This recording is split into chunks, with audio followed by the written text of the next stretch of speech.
en las luces de los sueños, del amor y la verdad. Presiento que hoy llega el viento para avisar en una canción de amor. Presiento que da vueltas el planeta yendo a donde nunca fue, cambiando los versículos del cuento, del astuto y de la fe. Presiento no ha sido cierto ir a buscar toda la razón al sol.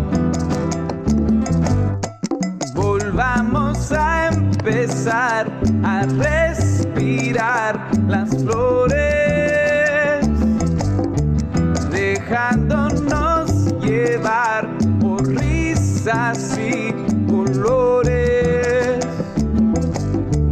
Volvamos a inventar un mundo de ilusiones y una sola voz de corazones.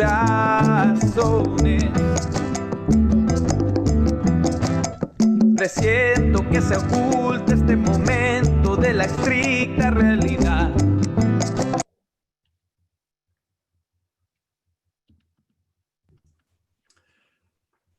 Good morning, everybody. We're just going to give it a couple more minutes for people to join. I see that we're having people join as we speak. And so I'm going to give it a couple more minutes before starting the program today. There is a chat that participants should be able to use. And we will get started here in just a moment. Thank you.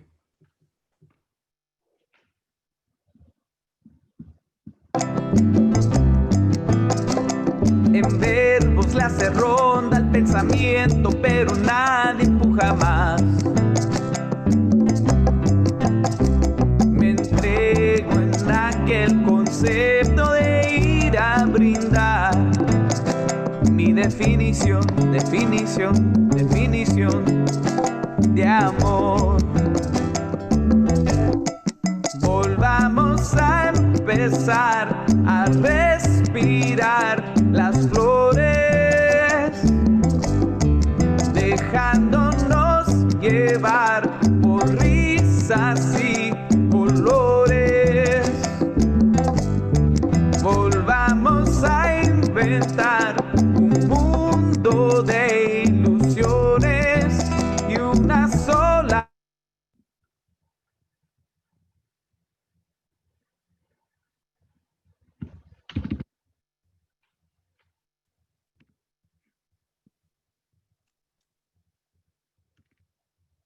Hi there, this is Linda, and we're here with the Doctors for Global Health General Assembly. Can folks hear us? Good morning, everyone. Live on YouTube.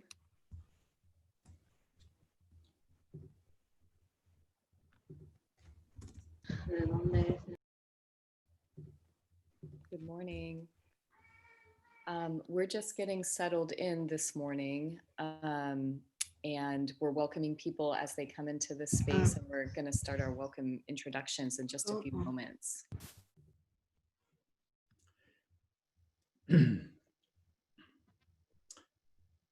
For people who speak Spanish, there is an interpretation button, and we have interpreters who will be speaking in Spanish. Si habla español, hay un botón para escuchar a un intérprete. Favor de usar el chat si tiene problemas iniciar el servicio de interpretación. Gracias.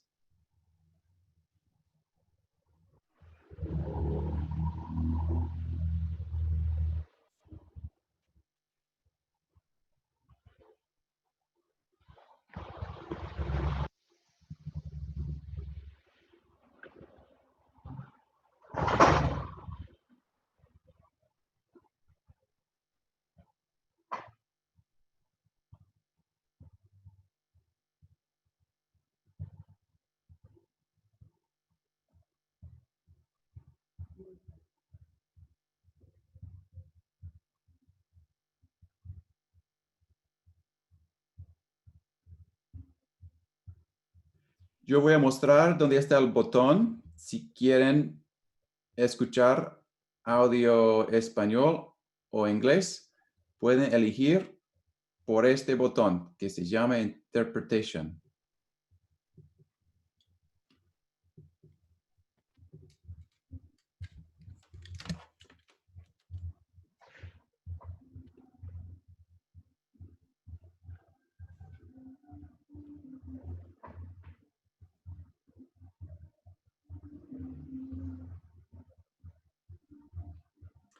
And for the people who are participating, because of the size of this webinar, the participants who are joining at the moment do not have the ability to share their video or their audio.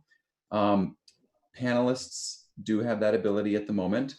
And we will have an open forum at the end of the day where we will invite everyone who is an attendee to become a panelist and have an open forum where you can all share your video and have a conversation.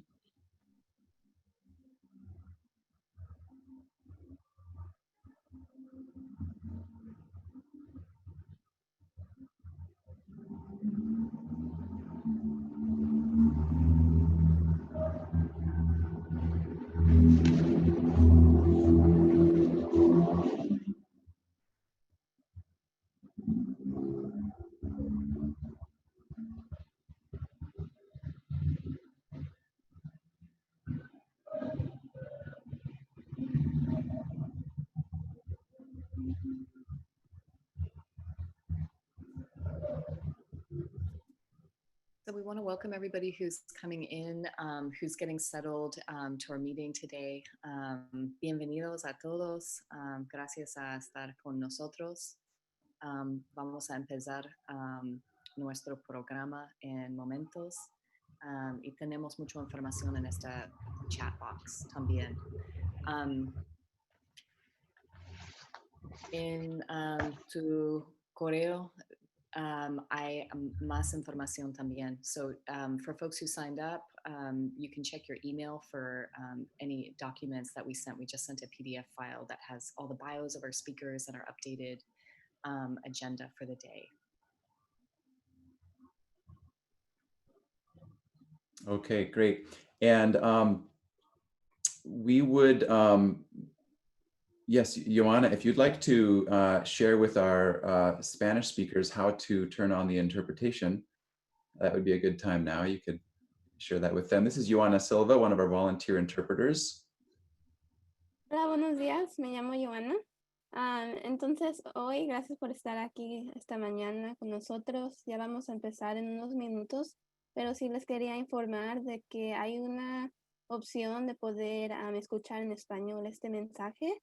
Está hacia abajo de la pantalla y dice interpretación. Solo asegúrese de que pueda presionar el lenguaje donde dice Spanish o español. No sé cómo lo represente su pantalla.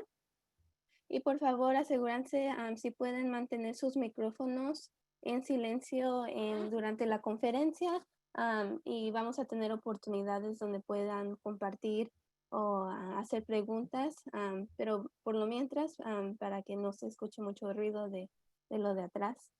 Si tienen preguntas también lo pueden escribir a un lado donde ven todos los mensajes o nos pueden preguntar a cualquiera de las personas que están ahí.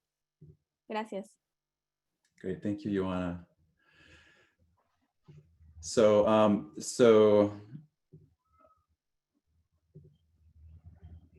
I will put you back on the interpretation channel. Thank you.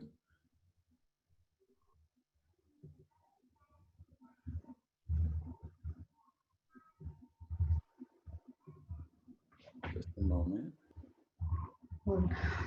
So for people just entering into our webinar Zoom meeting, we're just working on interpretation right now. And so thank you for your patience. We're just about to get started. And we have some information that we'll be putting in the chat boxes. We have just sent an email with a lot of information, and I'm going to post today's agenda for you here in just a moment. If you have questions, feel free to post them in the chat box. Yeah, and the music that you heard coming in was a wonderful artist named Gabriel Garcia, also known as Changui Mahadero. And we'll do his full bio and we'll have some information on him, but check him out. He's got an Instagram site and he's on Facebook, and you can check out his website and support his music.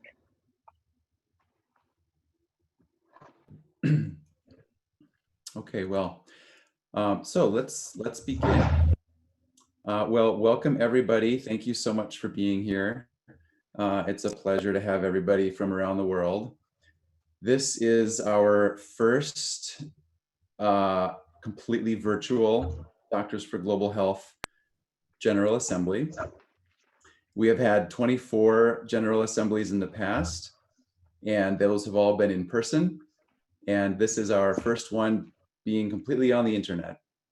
And although this is a limitation in that we can't see each other face to face as we normally would, it's also an interesting asset and experiment because we are able to include more people across borders from different countries and across different languages.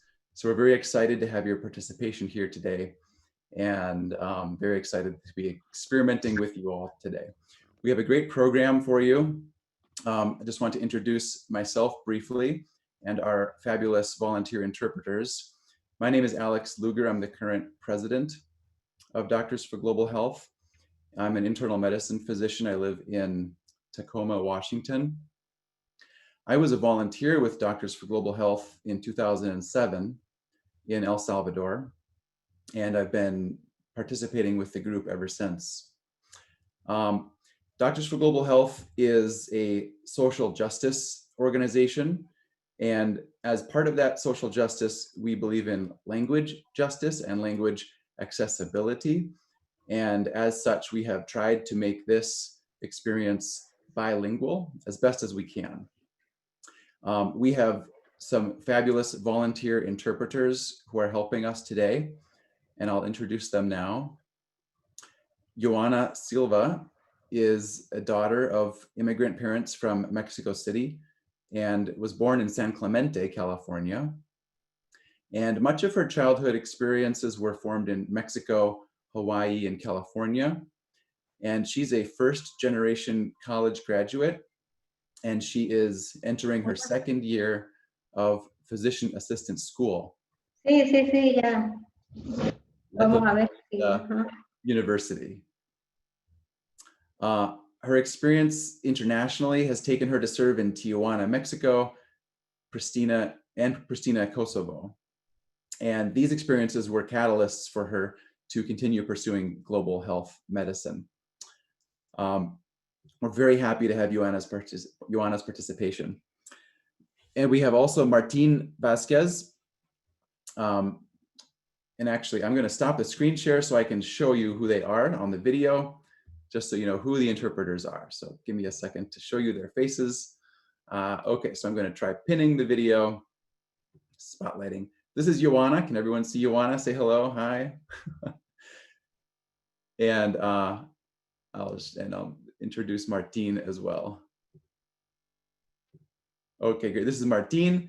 He was raised in Delano, California, which is an agricultural-based and ethnically diverse community in the Central Valley.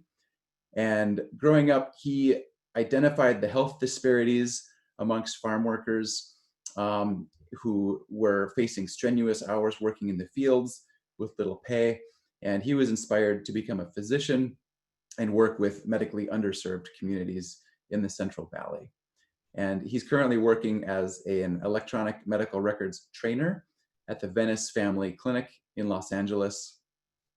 And he has a double bachelor's degree in biology and Chicano studies at UCLA.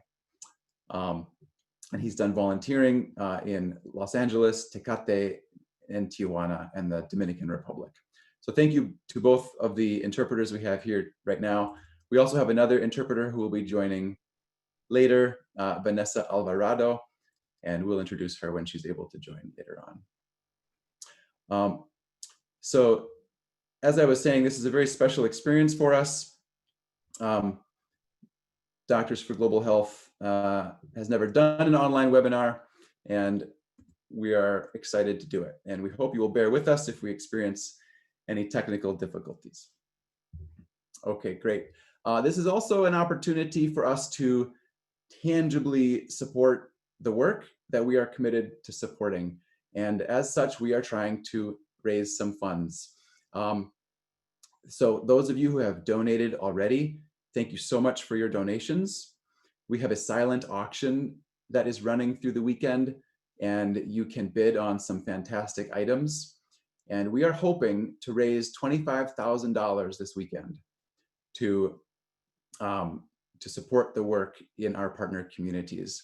The photo that I'm sharing now is a photo of a bridge that was funded through a project that Doctors for Global Health facilitated in Estancia, El Salvador. And so we really appreciate your support financially. Without that support, we could not do this work. A brief overview of our agenda. This morning, we will be hearing some history about Doctors for Global Health.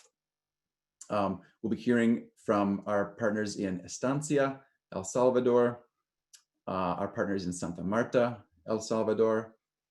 We'll have a keynote address from Michelle Morse and colleagues who work on the global campaign against racism. And we'll hear from Jennifer Casper, who's a longtime member and a founding member of Doctors for Global Health. And at the end of the day, we'll have an open forum.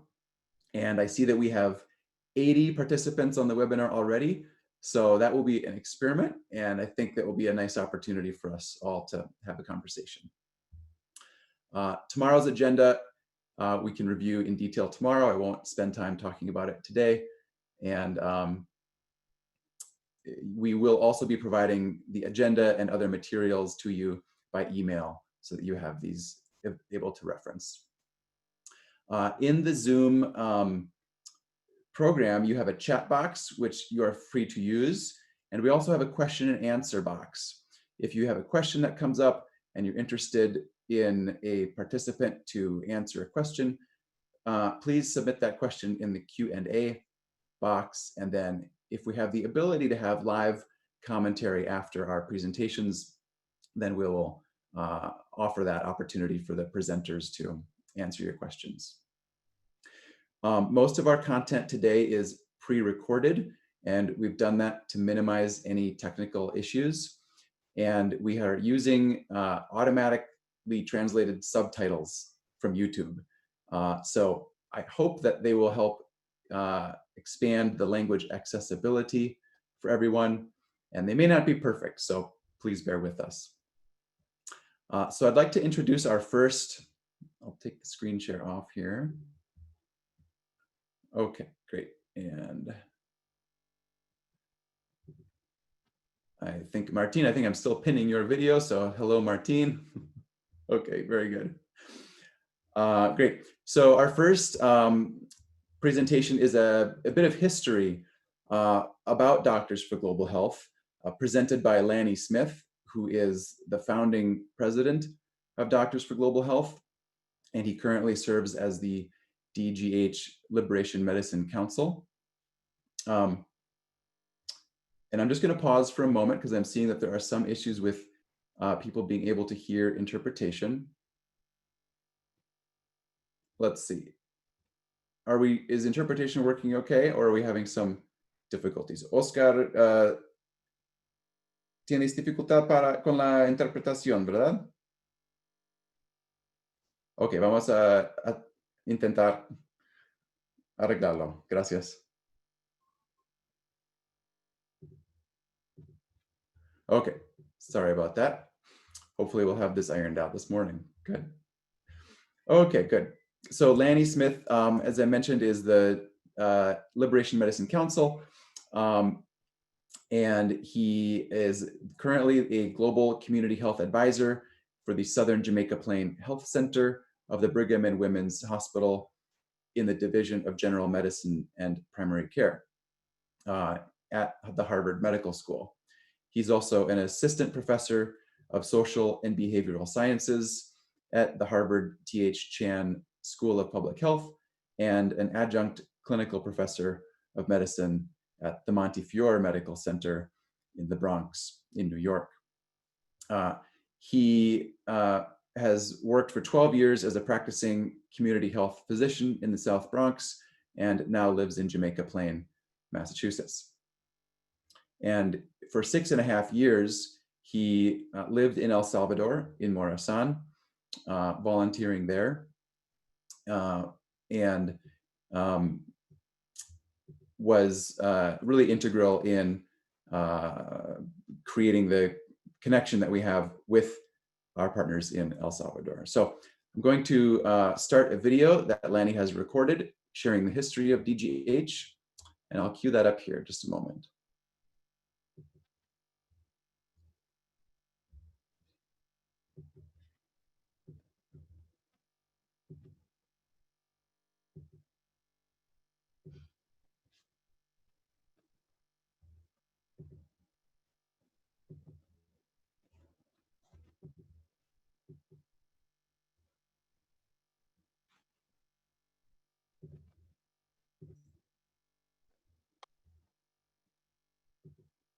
I'm the founding president for the first 5 years. I'm still on the board of Doctors for Global Health as the Liberation Medicine Council.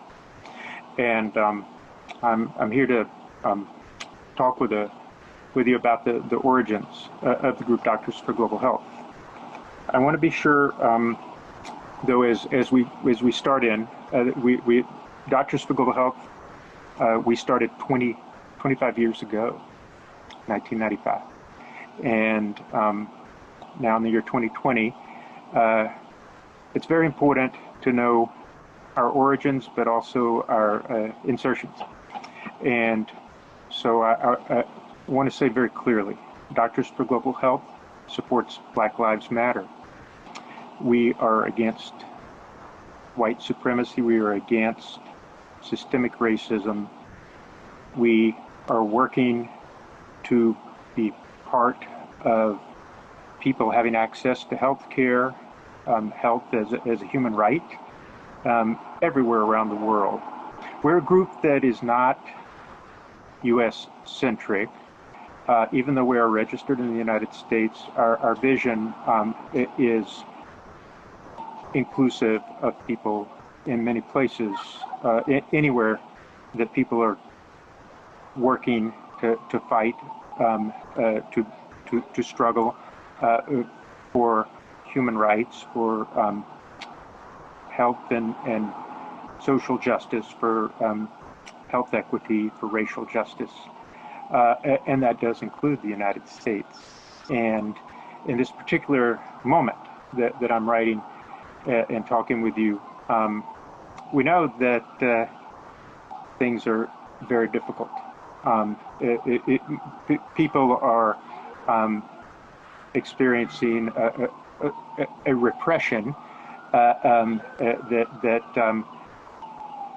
is extraordinary in the United States in some ways. At least it's extraordinary for white people.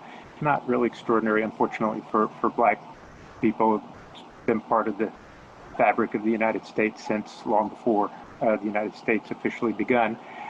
We know that, but really, if you read about what's happening in Portland right now, you think you're reading about something that could be happening somewhere else in the world. People scooped up off the street for participating, exercising their First Amendment rights to free speech.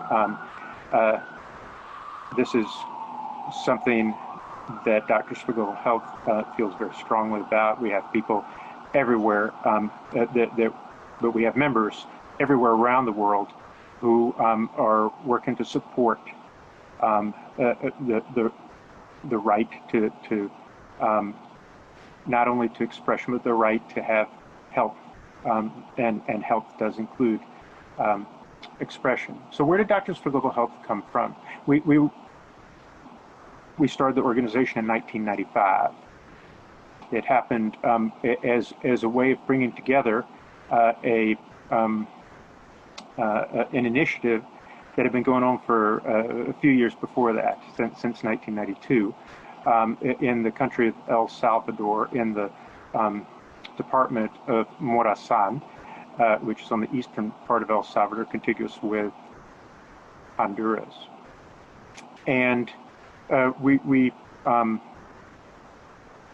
started the group because in 1995, it turns out that there were a lot of groups around the world and in the United States that had been working in a solidarity mode, that had been working to try to accomplish an accompaniment of people around the world, but especially in Central America, who were in the struggle for their own rights and who were having that struggle really quashed in many ways by many governments, but none more clearly than the United States government. And so many groups had grown in solidarity and support of people, especially in El Salvador, especially in Nicaragua, especially in Guatemala, also Honduras. In 1995, we had a lot of people who had been working from various other countries, keeping the eyes of the world on El Salvador, because at that point, at least, that was a good way to keep the death squads from killing people that were involved in trying to make a difference in their own health and lives. And we were working, doing a participatory investigation. We were working doing a project that had started in 1992 under the auspices of the French humanitarian organization Médecins du Monde, Physicians of the World, France. I had been invited to go in 1992 and look at some of the work that had been done there in El Salvador by this group. The connection was through one of my mentors and one of the people that was part of the beginning of Doctors for Global Health, Professor Jonathan Mann.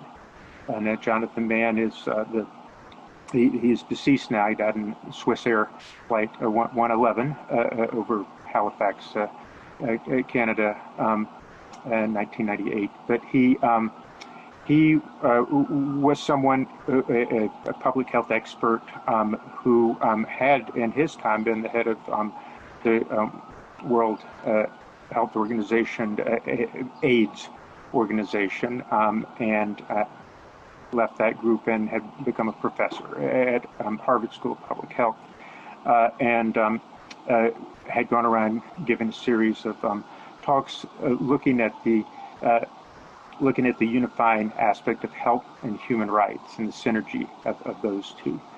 And he had many friends who had started the French group, Médecins du Monde. That group was started by a French physician named Bernard Kouchner. When he left another group that he'd started, which I'm sure many people listening to this talk have heard about, called Médecins Sans Frontières, or Doctors Without Borders. And that happened in around 1981 or so, because Dr. Kouchner at that point wanted to do a project to rescue the Vietnam boat people in the South China Sea, and other members of the board of MSF didn't think that was a good project. So he left MSF, he started MDM. After that, he left MDM as well. But that's where MDM came from. MSF, where did that come from? Bernard Kouchner had gone to Nigeria, to Biafra, to be a volunteer in the Biafran conflict in 1971, and he, as a member of the International Committee of the Red Cross, the ICRC, and ICRC, as part of who it is, they don't officially publish and have meetings with the press about what they see in terms of human rights violations. Not usually, a few times they will. Generally, they don't. For example, they knew about what was happening in Abu Ghraib when the United States was torturing people to prison in Iraq. The ICRC knew about it, but they went to the United States government and said, you need to change this. That's the way they do things in prisons and other places, not have a press conference. But now Kushner in Nigeria saw some terrible things happening there. It was an armed civil conflict. People of Biafra were trying to have their own country. The British government and the Nigerian government were not supportive. There was a war, and there were a lot of human rights violations. So Bernard Kouchner left the ICRC, had a press conference, started the French Doctors Movement, became MSF, then went to MDM, and MDM had the project together, invited by the people in Morazan, El Salvador. And in 1995, it was clear that it would be very important to have a solidarity group that was based in the United States, but that was global in perspective. And so, because a lot of the solidarity organizations in the United States were actually disappearing, and because the needs in El Salvador were very clear, and the way that we were working was a little different than some places. We were using the methodology called liberation medicine. I'll talk about that a little bit more, but it's the conscious and conscientious use of health to promote social justice and human dignity. And we originally came up with that term when Dr. Mann invited us to give a presentation on our work in Boston at the Harvard School of Public Health, the Center for FXB, Francois Xavier Baudinot, Center for Health and Human Rights. At that point, we were invited to give a talk, and we decided to present on our work as liberation medicine. By the way, the FXB Center is currently headed by Mary Bassett. I commend you to look YouTube and look at what she's been doing.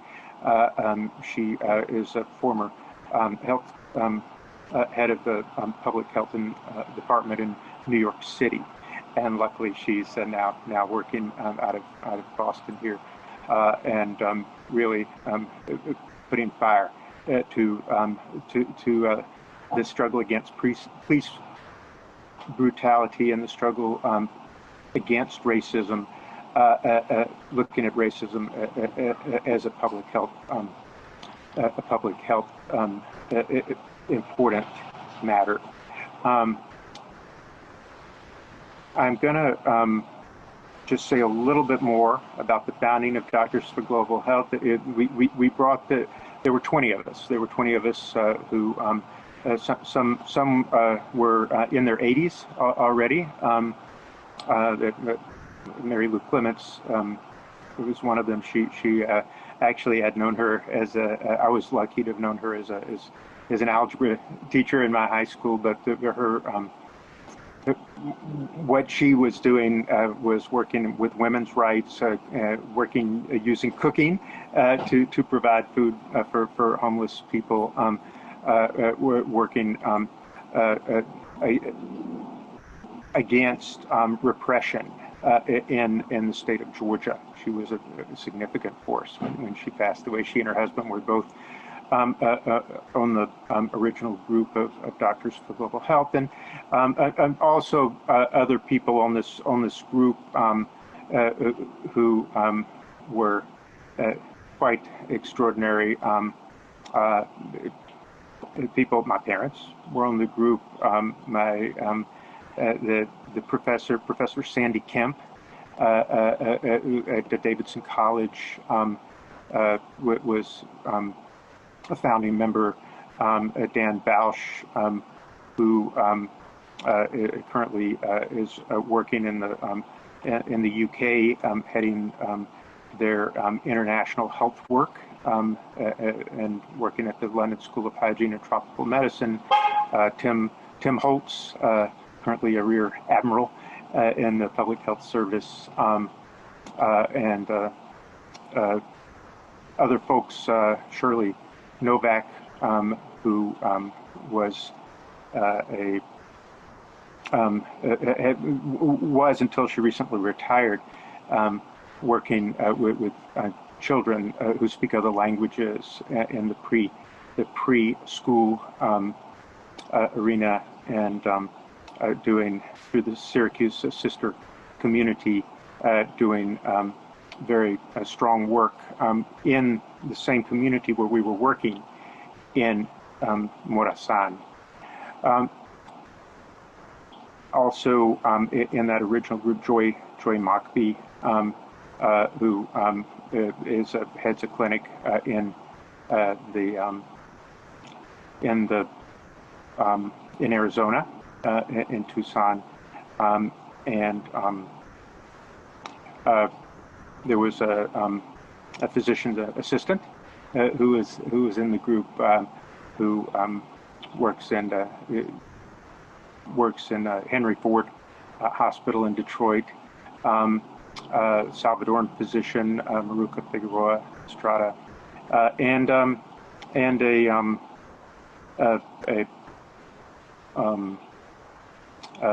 medical student, Steve Miller, who became the first president from Albert Einstein College of Medicine, who became the first president after me of Doctors for Global Health, and Audrey Lenhart, who was a student at that point at Davidson College, and who currently works at the Centers for Disease Control and Prevention as a world expert on vectors that infect people with certain viruses like dengue fever. But beyond that group of 20 people, and I left out a few, beyond that group of 20 people, there was a group of more than 100, almost 200 people who served on the advisory council. And Jonathan Mann was one of those, but then former President Davidson College, Dr. John Kuykendall, another. There were people who were in their early teens, and people who were professors, and people who were members of social movements. And that's how the group began, Doctors for Global Health, a group that has always done its best to be open to anyone who, in their heart and in their actions, promote social justice.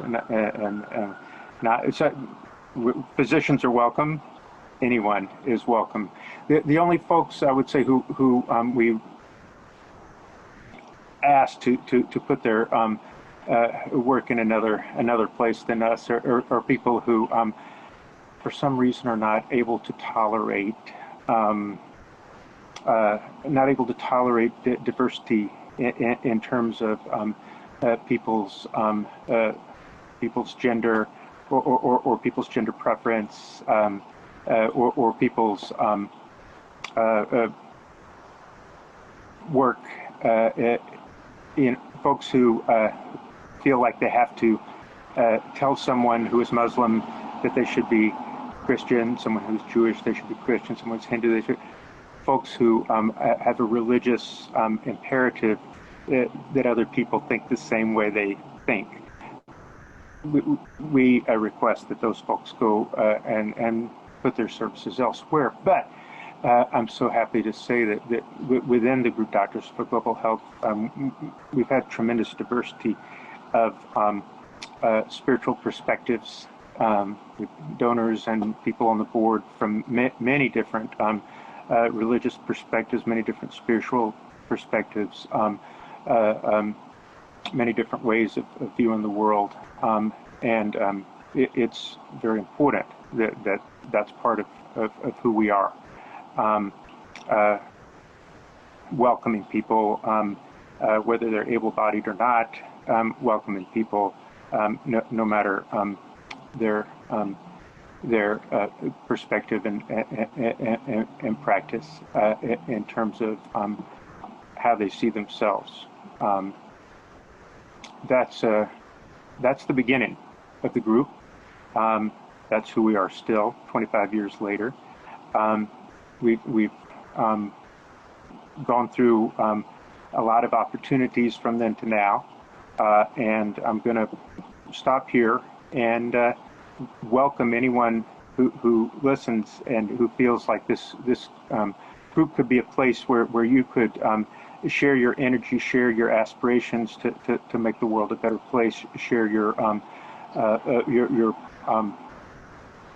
thoughts and share your energy and share your joy as well. Because as Emma Goldman said, if I can't dance, I don't want to be part of your revolution. And we take her perspective very seriously within the group Doctors for Global Health.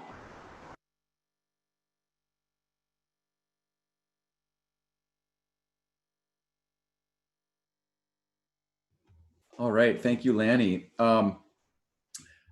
If there are any questions for Lanny, feel free to put them in the Q&A section. I don't see any questions at the moment. I do see some chat activity, that's great. There is the option to raise your hand as a participant, and if you need some assistance, please feel free to raise your hand. I see we have one person raising their hand now, and let us know if there's anything we can do to help. I would like to just acknowledge that this webinar was a massive group effort.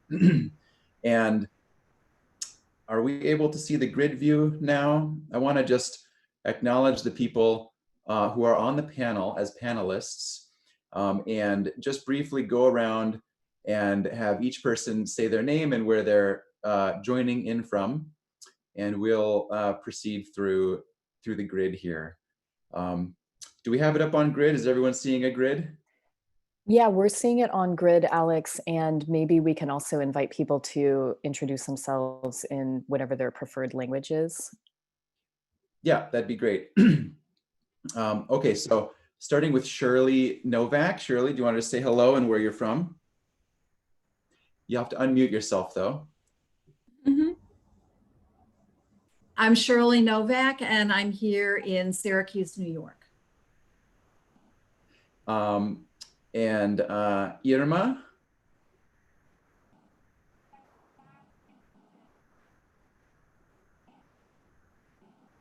Soy Irma Cruz Nava, está conmigo Cirila, Amalia y Valentina, promotoras de salud de San Mateo del Mar. Estamos en Tehuantepec, Oaxaca, México. Saludos a todo el mundo. Hola, saludos. No, gracias. Sí, hola. Ya.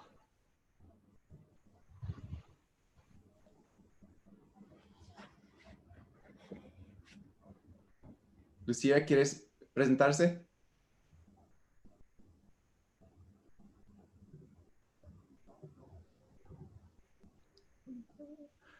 Oh, no, no escuchamos, lo siento. Ok, gracias, Lucía. Quizás otra vez más tarde. Sorry, Alex, I had, sorry for the interruption, everybody. I had muted her because there was some background noise before, so I think we need to unmute her, you as the host, so if you don't mind doing that. Okay, I am trying, I think, I don't know how to say unmute in Spanish. Desmutar. Huh? Desmutar. Desmutar. Okay. A ver si, Lucía, a ver si puede encender su micrófono.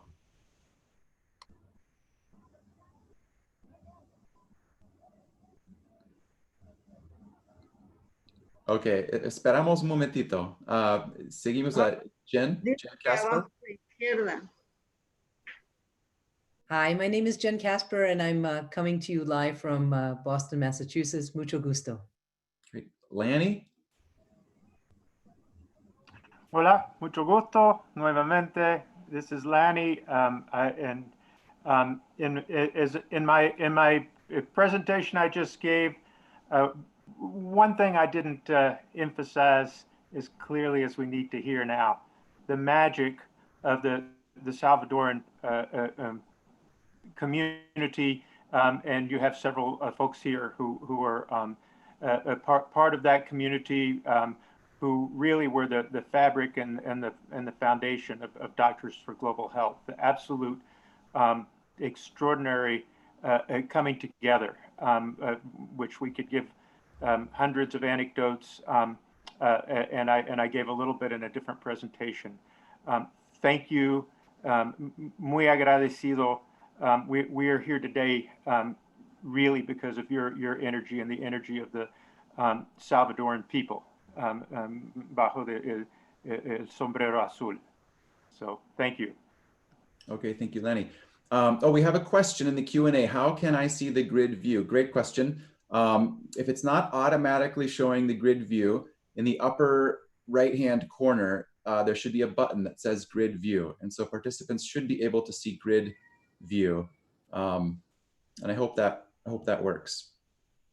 Linda, would you like to introduce yourself? Yeah, hi, good morning, everybody. Welcome. I'm based in Los Angeles, California right now. And I just want to say thank you, everybody, for being here. Usually our General Assembly is a time when we can come together in person, and it brings us so much love, energy to kind of propel us through the next year. So this is a close second, and it's wonderful that we get actually so many more people to participate. So we're really glad to be here. Thank you, everybody, for joining us. Great, thank you. Jenny? Hi, everyone. I'm Jenny Abrams. I'm joining from Seattle, Washington, and so happy to be with everyone today. Great, thanks. Laravik? Hi, I'm Laravik Flores from Oakland, California. Thanks for everybody's participation. It's nice to see everyone, albeit virtually. Thank you, Laravik. Jyoti? Hi, everyone. This is Jyoti. I'm in Los Angeles. So great to see you all. Thanks, Jyoti. And Frank? Hey, y'all. My name's Frank. I'm coming from upstate New York, and great to see you all on this General Assembly. Thanks. And Anna? Hi, everybody. I'm Anna Lando. I'm coming to you guys from Tucson, Arizona. Really nice to see all of you and see some Tucson folks joining too, which is really fun. It's a new crew. So really happy. This is sort of it is a close second. It's not the same as being with everybody in person, but it's nice to see everybody joining. Looking forward to this weekend. Thanks, Anna. Michelle? Bonsoir. De Paris. Hello, everyone. I'm really, really happy to see you, and I miss you all. I was hoping to be in LA right now, but this is very good. And thank you for the energy and the work you've done to be here. And à la prochaine. Thank you. Peter? Hola a todos y un gusto estar de nuevo en esta conferencia y bueno, haciendo uso de la tecnología y la situación que ahora nos lleva a estar en esta sala digital todos, y gracias a toda la gente que también está siguiendo esta conferencia. Oh, you know what? I think people are identifying that I have accidentally spotlighted my video. Did I fix that? That was from before, and I'm monopolizing the video accidentally. Okay, is grid view showing up now? Yeah, maybe. Okay, I hope that worked. Thank you for letting us know that feedback. Whoops, great. Margarita? Good morning, everyone. My name is Margarita Loaiza. Welcome to the GA.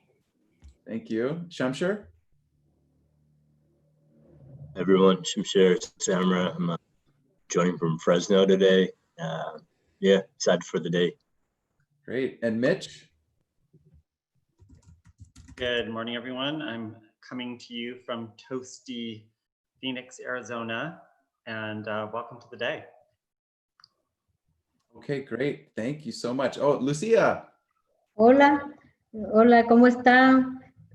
Mi nombre es Lucía, trabajo en El Salvador, aquí en Morazán, y es un gusto de estar en esta asamblea participando desde lejos, pero muchas gracias. Very good. Okay, great. And so up next, we have, I'm going to have Shirley Novak introduce our next video. And so Shirley, I'll let you take it away.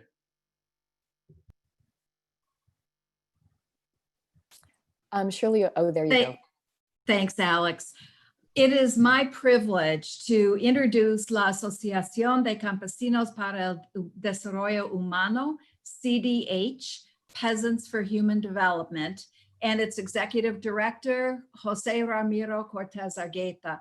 I made my first trip to El Salvador in 1993 when I first met Ramiro and the inspiring folks from Estancia with whom DGH and I have been working with for 25 years.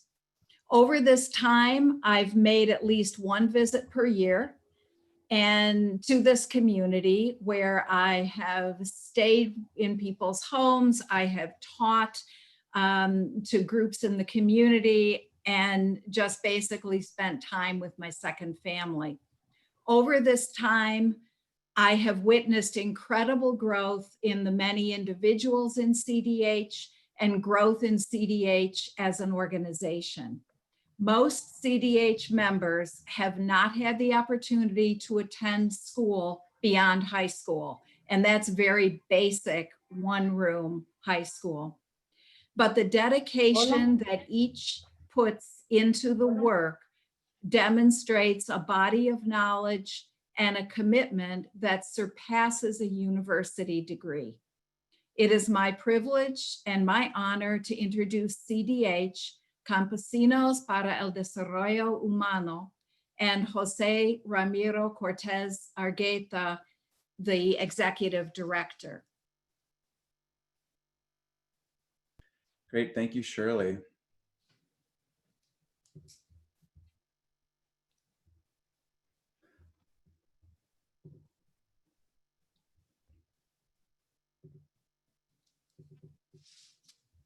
And now we're going to have video presentations from Estancia, and feel free to type in the chat, in the Q&A, any questions you have.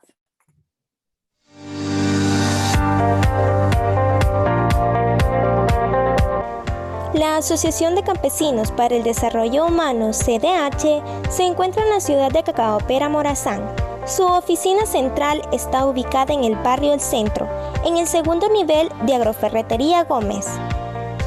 Para conocer más sobre esta asociación, escucharemos al director Ramiro Cortés. Mi nombre es José Ramiro Cortés Argueta. Actualmente soy director de la Asociación de Campesinos para el Desarrollo Humano.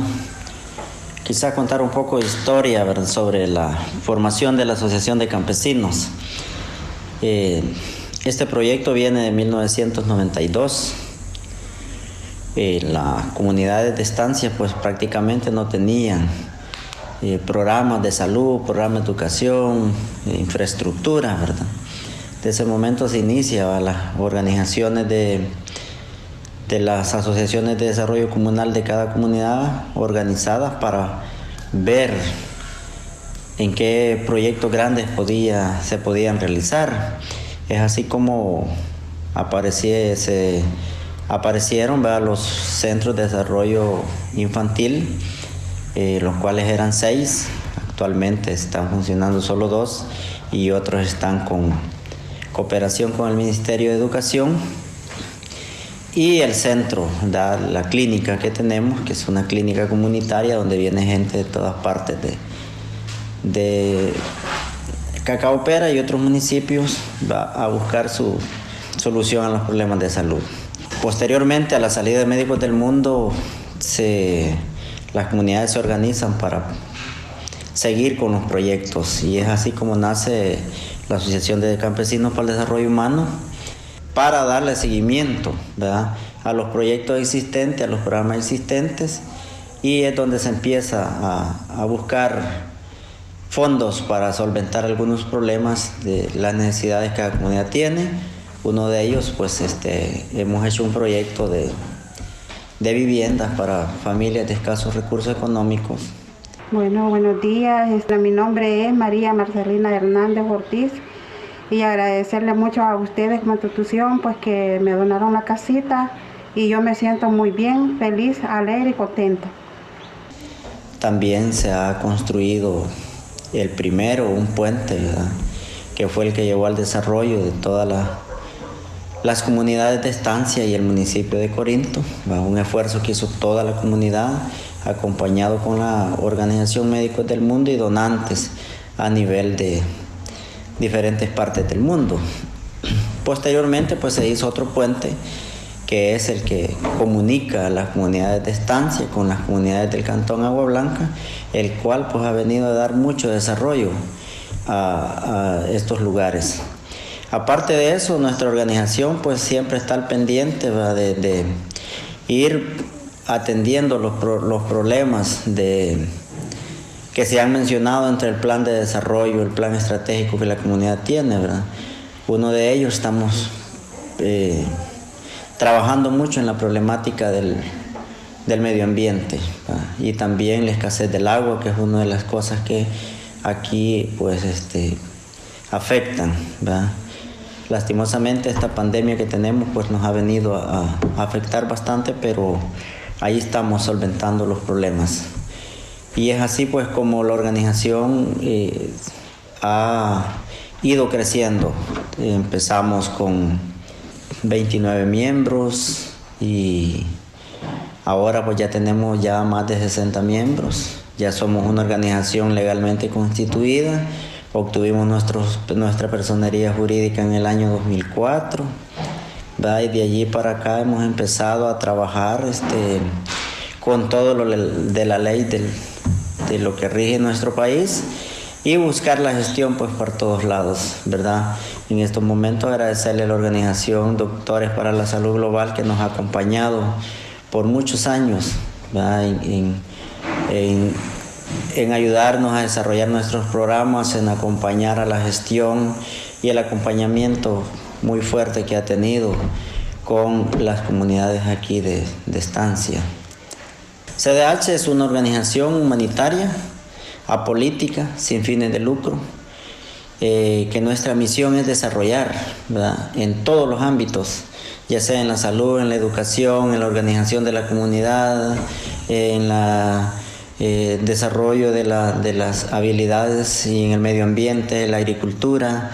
En todo esto trabajamos nosotros, ¿verdad? No hacemos ningún distintivo político. Oh, I'm told that the English subtitles are not showing up very well for some reason. Let me see if I can fix that for everyone. Sorry about that. I'm going to see if I can make the font larger so that we can view it better.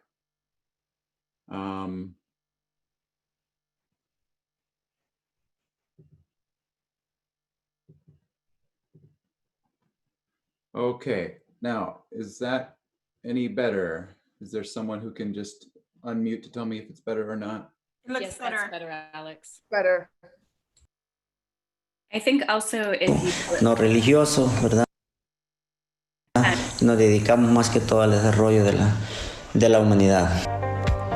El organigrama de esta asociación va de la siguiente manera: Asamblea General, Junta Directiva, Dirección o Administración, Coordinador de Proyectos, Contabilidad o Finanzas, Educación, Salud, Infraestructura, Créditos y Medio Ambiente. En esta ocasión hablaremos sobre la administración de las finanzas de la asociación. Mi nombre es Cecilia Margot Martínez López, soy licenciada en Contaduría Pública y estoy aquí de encargada de la contabilidad. Pues mantener una contabilidad formal al día. Dentro de estos tenemos mantener los libros contables actualizados, registro de las operaciones que la institución desarrolla, elaboración y pago de planillas, elaboración del presupuesto, elaboración de conciliaciones bancarias, elaboración y presentación de informes financieros, informes al Ministerio de Hacienda, presentación de estados financieros al Ministerio de Gobernación y el control interno de la institución. Los ingresos que la institución obtiene, pues estos provienen de donaciones, y algunas actividades propias. Dentro de estas podemos mencionar rifas, alguna venta que se realice, donaciones voluntarias y también la participación de concursos para la obtención de fondos para proyectos definidos. Dentro de la distribución, pues la distribución se hace en base a los proyectos. Podemos decir fondos para proyectos de salud, fondos para proyectos de educación y así sucesivamente todos los proyectos que la institución mantiene. Y también, digamos, ya cuando los fondos vienen especificados para determinado proyecto, pues ahí se ejecuta en el proyecto que sea. Pues me siento muy contenta. Pienso, según mi criterio, que la institución realiza un trabajo conforme a las leyes establecidas en nuestro país. También me siento muy satisfecha porque como institución se trata de distribuir los fondos correctamente para el desarrollo de los proyectos definidos o para lo cual están destinados esos fondos. Los programas de educación que maneja la asociación son parte fundamental de esta. Y para comprobarlo, María Santos, educadora de una de las comunidades, nos comenta. Mi nombre es María Santos Pérez Ortiz, vivo en el caserío de Tierra Blanca, municipio de Cacaopera. Soy una educadora de aquí de Tierra Blanca. Trabajo con el programa de educación inicial, niños de la edad de 2 años a 4. Bueno, el programa nace a través de las necesidades de ver la población de nuestra comunidad, que hay muchos niños aptos para poder estar en educación inicial y se ve el apoyo que los papás y mamás brindan en querer mandar a sus niños y niñas al programa de educación inicial para que ellos puedan desarrollarse a temprana edad. La metodología es a través de juegos, dinámicas, canciones, baile. Estimulamos también la motricidad fina, la motricidad gruesa, utilizando manejo de crayola, plastilina. En este año 2020 hay 26 niños. A través que los papás y mamás estén conscientes que el programa de educación inicial es importante y que también hay en la comunidad, ¿verdad? Porque hay papá y mamá dice, quiero mandar a mi niño y niña al programa de educación inicial, pero si no tiene el programa en la comunidad, no pueden estar. Bueno, ellos ven el desarrollo de los niños que cuando ven a otra persona dan el saludo y demuestran la sonrisa con cualquier persona. Ya ellos son desarrollados en lo socioafectividad, ¿verdad? Bueno, aquí es a través del CDH, ¿verdad? Ellos apoyan en lo que es material educativo, también el estímulo para mi persona como educadora para poder sobrevivir y poder apoyar también el programa de educación inicial. Bueno, yo inicié en 1995.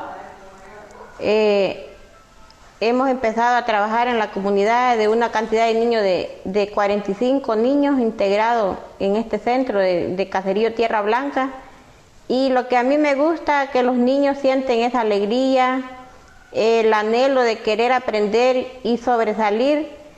Y lo que podemos ver también a través del desarrollo de educación inicial, que los niños cuando van a otra escala por ejemplo, de parvularia o primer grado, no son niños tímidos, son niños participativos. Ellos les gusta sobresalir en su educación y lo admiran. Ahí admiran las personas de que tienen niños en otro grado y tal vez por compromiso no quisieron traerlos a temprana edad y ellos dicen, ese niño está bien desarrollado porque pequeñito lo llevamos al programa, ¿verdad? Esos son lo que nosotros podemos ver, el desarrollo de ellos. También la infraestructura de este centro escolar fue gestión de esta asociación. Asimismo, les proporcionaron un tanque de agua para suplir las necesidades y que pudieran gozar de esta siempre para el beneficio de la población. Siempre en el ámbito de educación, visitamos a la comunidad de Copante, quien también goza del programa de educación inicial. Ana Martínez nos relata su experiencia. Buenos días, mi nombre pues es Ana Elizabeth Martínez. Aquí trabajo como educadora con niños de 2 años a 4 años. Yo empecé a trabajar en el 93, pero más antes ya había otro programa que era con Adecosal. Eso surgió pues en tiempo siempre, ¿verdad?, de la guerra. Aquí había una necesidad muy grande porque no había escuela, no había kinder. Fue un proceso muy difícil porque nosotros pues cuando empezamos a capacitarlos, los dieron capacitaciones para poder formarlos para trabajar con niños de 2 años a 4 años. Y nosotros pues trabajábamos así en unas campañas, teníamos unas campañas y a veces debajo de los árboles porque no había ni un local como hay hoy, ¿verdad? Entonces a veces en casas prestadas, ahí trabajábamos con los niños, pues el total de niños que llegamos a tener eran de 60 niños, ¿verdad? Entonces era bastante difícil porque antes había mucha enfermedad con los niños, ¿verdad? Padecían los niños mucho de la diarrea, desnutrición. Era una cosa muy difícil porque, bueno, ¿verdad?, los recursos era bastante por la pobreza y por la guerra que había, ¿verdad? Entonces, vino una institución que se llama Médicos del Mundo y entonces empezó a formarlos a nosotros y empezamos nosotros a formarlos y a poder trabajar ya con estos niños. Después ellos se retiraron, dejándolo acá como formando otra organización que se llama CDH, ¿verdad?, donde nosotros pues siempre existimos ahí con ellos. Ha sido un proceso muy grande, pero gracias a Dios, ¿verdad?, se ha logrado de que ahora pues tengamos un kinder donde ya nosotros pues allí trabajamos con ellos. También hay una escuela donde ya los niños van, de los que salen de aquí de pre-kinder, lo que yo atiendo pues son pre-kinder, después pasan a parvularia con la maestra del ministerio. Nosotros pues solamente somos una educadora, ¿verdad?, pero sí tenemos bastante ya conocimientos cómo trabajar con niños, ¿verdad?, ya hace mucho tiempo, ya desde los 93 a esta fecha, ¿verdad?, seguimos siempre con ellos.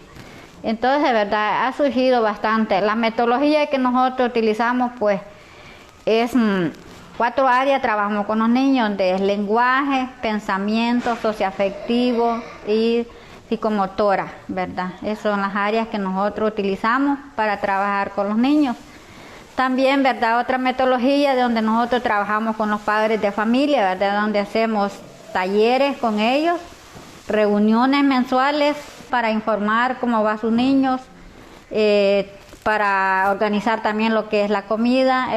Ellos dan una cuota pequeña, ¿verdad?, para pagar una cocinera, porque más antes pues no se podía hacer eso, iban rotativas las mamás.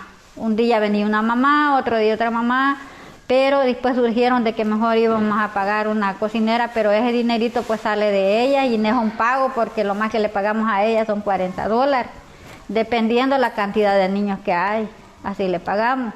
Entonces, de verdad, allí, y quien da este mantenimiento que está llevando pues sobrevivir todavía, pues es la institución CDH.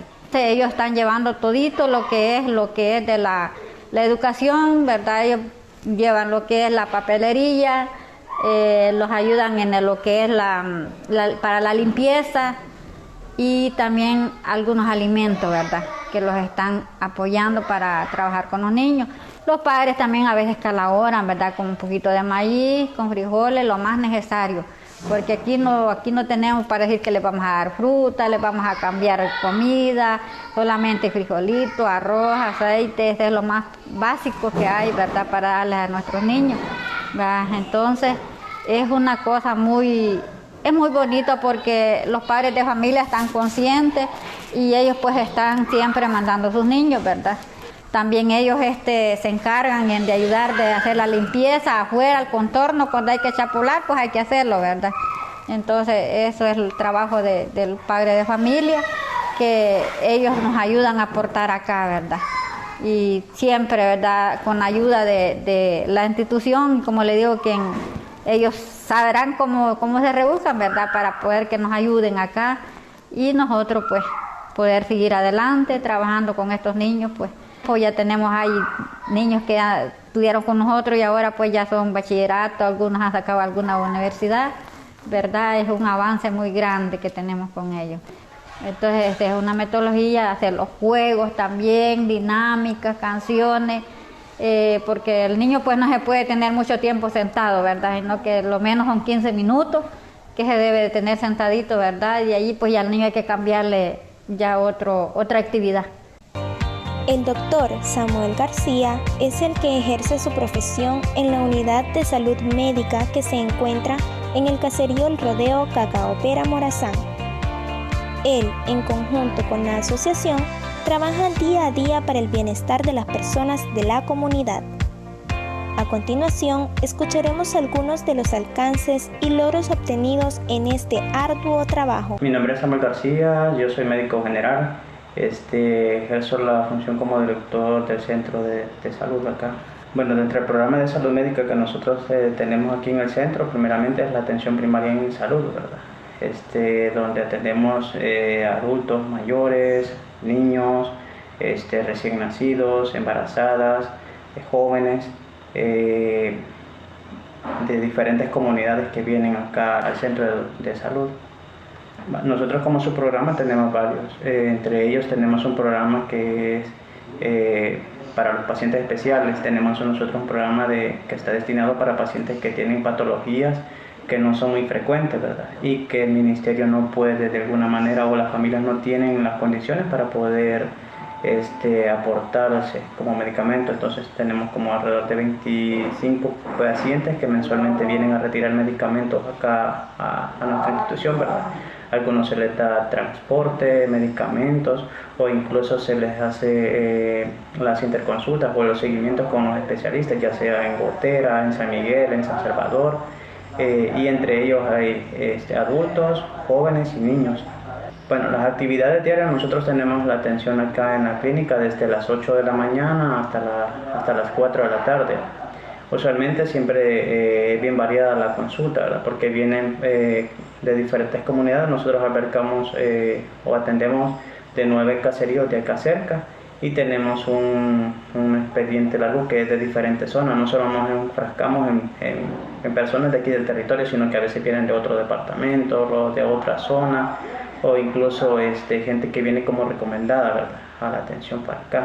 De ahí atender las emergencias que se presentan durante la semana. En la tarde siempre las dejamos la mayoría de veces para atender, ya sean pacientes que vienen a la consulta en la mañana pero que necesitan apoyo en su casa y que no pueden ir a venir a nuestro centro, entonces nosotros acudimos a ellos haciendo la visita domiciliar como tal. En algunas ocasiones atendemos alrededor de hasta 26 pacientes diarios. Es bien mínimo, casi 10 pacientes como mínimo que se pueden ver en el día. Este año tenemos la bendición de Dios de que podemos contar con un laboratorio que cuenta con toda la disponibilidad, de verdad, que al principio desde el año pasado se hizo la gestión y que era un gran reto que hemos tenido casi prácticamente desde que yo estoy acá. Ha sido uno de los retos que hemos tratado de buscar, ¿verdad?, porque el servicio a la comunidad ha sido bien visto. Y por ejemplo las personas ya no tienen que ir hasta el pueblo o incluso hasta Gotera para el laboratorio. Entonces el tener el laboratorio acá nos ayuda y nos prepara para poder dar una mejor atención a los pacientes, ¿verdad? Tenemos un programa de apoyo visual, que es cuando hay personas que tienen como cataratas, estrabismos, pterigiones o problemas oculares bastante complicados. Ellos son referidos a Saprosar, que es una organización en San Miguel. Ellos hacen todas las evaluaciones con el especialista, ¿verdad? Y si el paciente es de escasos recursos, ellos mandan una boleta para que nosotros valoremos junto con ellos y puede hacer la operación gratis. Tenemos el apoyo de la compañera que es promotora, que se encarga de las comunidades, ¿verdad? Cubrimos actualmente 3 comunidades en las cuales ella le da seguimiento al trabajo comunitario, ¿verdad?, por la salud de los pacientes. E incluso si hay pacientes que necesitan seguimiento y que debido a la distancia no pueden venir todos los días a la consulta, ella los puede visitar. También contamos con una pequeña farmacia en la cual está bastante equipada, tiene los medicamentos básicos que se necesitan de los pacientes, ya sean pacientes hipertensos, diabéticos, con problemas reumatológicos. Tenemos como alrededor de 120 pacientes que son hipertensos, 75 diabéticos que están viniendo. Tenemos un pequeño grupo que se llama La Esperanza, que son personas, casi la mayoría son bastante mayores, que forman este grupo, son alrededor de 70 pacientes y que cada 2 meses se reúnen para compartir sus experiencias, cómo están llevando la enfermedad, cómo pueden utilizar nuevas técnicas para mejorar su estado de salud, ¿verdad? Y la atención que se da, tenemos la pequeña cirugía que también ayuda a atender las emergencias pequeñas, ¿verdad? Ya cuando son grandes o graves, se los estabilizan y se envían a los diferentes centros de atención. ¿Qué me motiva a estar en este programa? Bueno, primeramente me motiva el poder servir a la comunidad, ya que yo me formé en Cuba, entonces la preparación es bastante comprometedora, ¿verdad? Es uno de los lugares donde nosotros vemos que casi la atención es bien limitada a los accesos, ¿verdad? Porque por la distancia que tienen las familias, las comunidades como tal. Entonces el servir acá a la comunidad es un apoyo que se le da y una valoración que se le tiene al sistema también, porque también trabajamos en coordinación con el ministerio, ¿verdad? Yo tengo aquí casi prácticamente 6 años trabajando aquí en el programa. Estoy desde el 2015 trabajando acá. Lucía Martínez, coordinadora de la asociación, nos comentará sobre otra infraestructura que ha sido de gran utilidad para la comunidad. Mi nombre es Lucía Sánchez Martínez, soy coordinadora de la Asociación de Campesinos para el Desarrollo Humano, CDH. Esta cocina es construida por las donaciones de CDH que nos ha donado, y gracias a ellos nos está sirviendo de mucho, porque así lo mantenemos los alimentos seguros. También para la capacitación de algunos grupos que ellos vengan a hacer alimentos, pues aquí se da las instalaciones, la cocina, para que ellos puedan aprender, porque este año ya tuvimos el primer grupo y aquí se capacitaron para realizar recetas de alimentos y la comida también para el personal que trabaja en CDH, pues aquí se prepara. Por otra parte, en el mismo caserío El Rodeo, esta asociación ha construido una casa de huéspedes disponible para todos los voluntarios que llegan a laborar al lugar, ya sean doctores, educadores, enfermeros, trabajadores sociales, y todo esto siempre con el fin de servir a la comunidad. Esto es CDH, siempre en busca del desarrollo humano.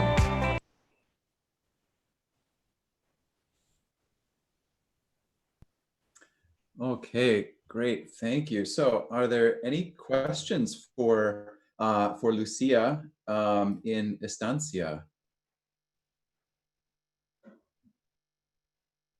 Let's see. I have a question. You have a question? Oh, should I? Are we going to the chat first? Sorry. If there's any questions, feel free to, anyone has a question, feel free to jump in and ask the question. Margarita, were you saying you had a question? Yes. Oh, Lucía, buenos días, ¿cómo está?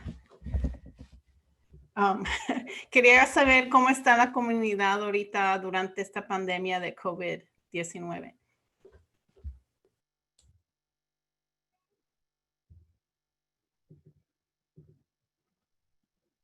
Oh, no escuchamos, Lucía, lo siento.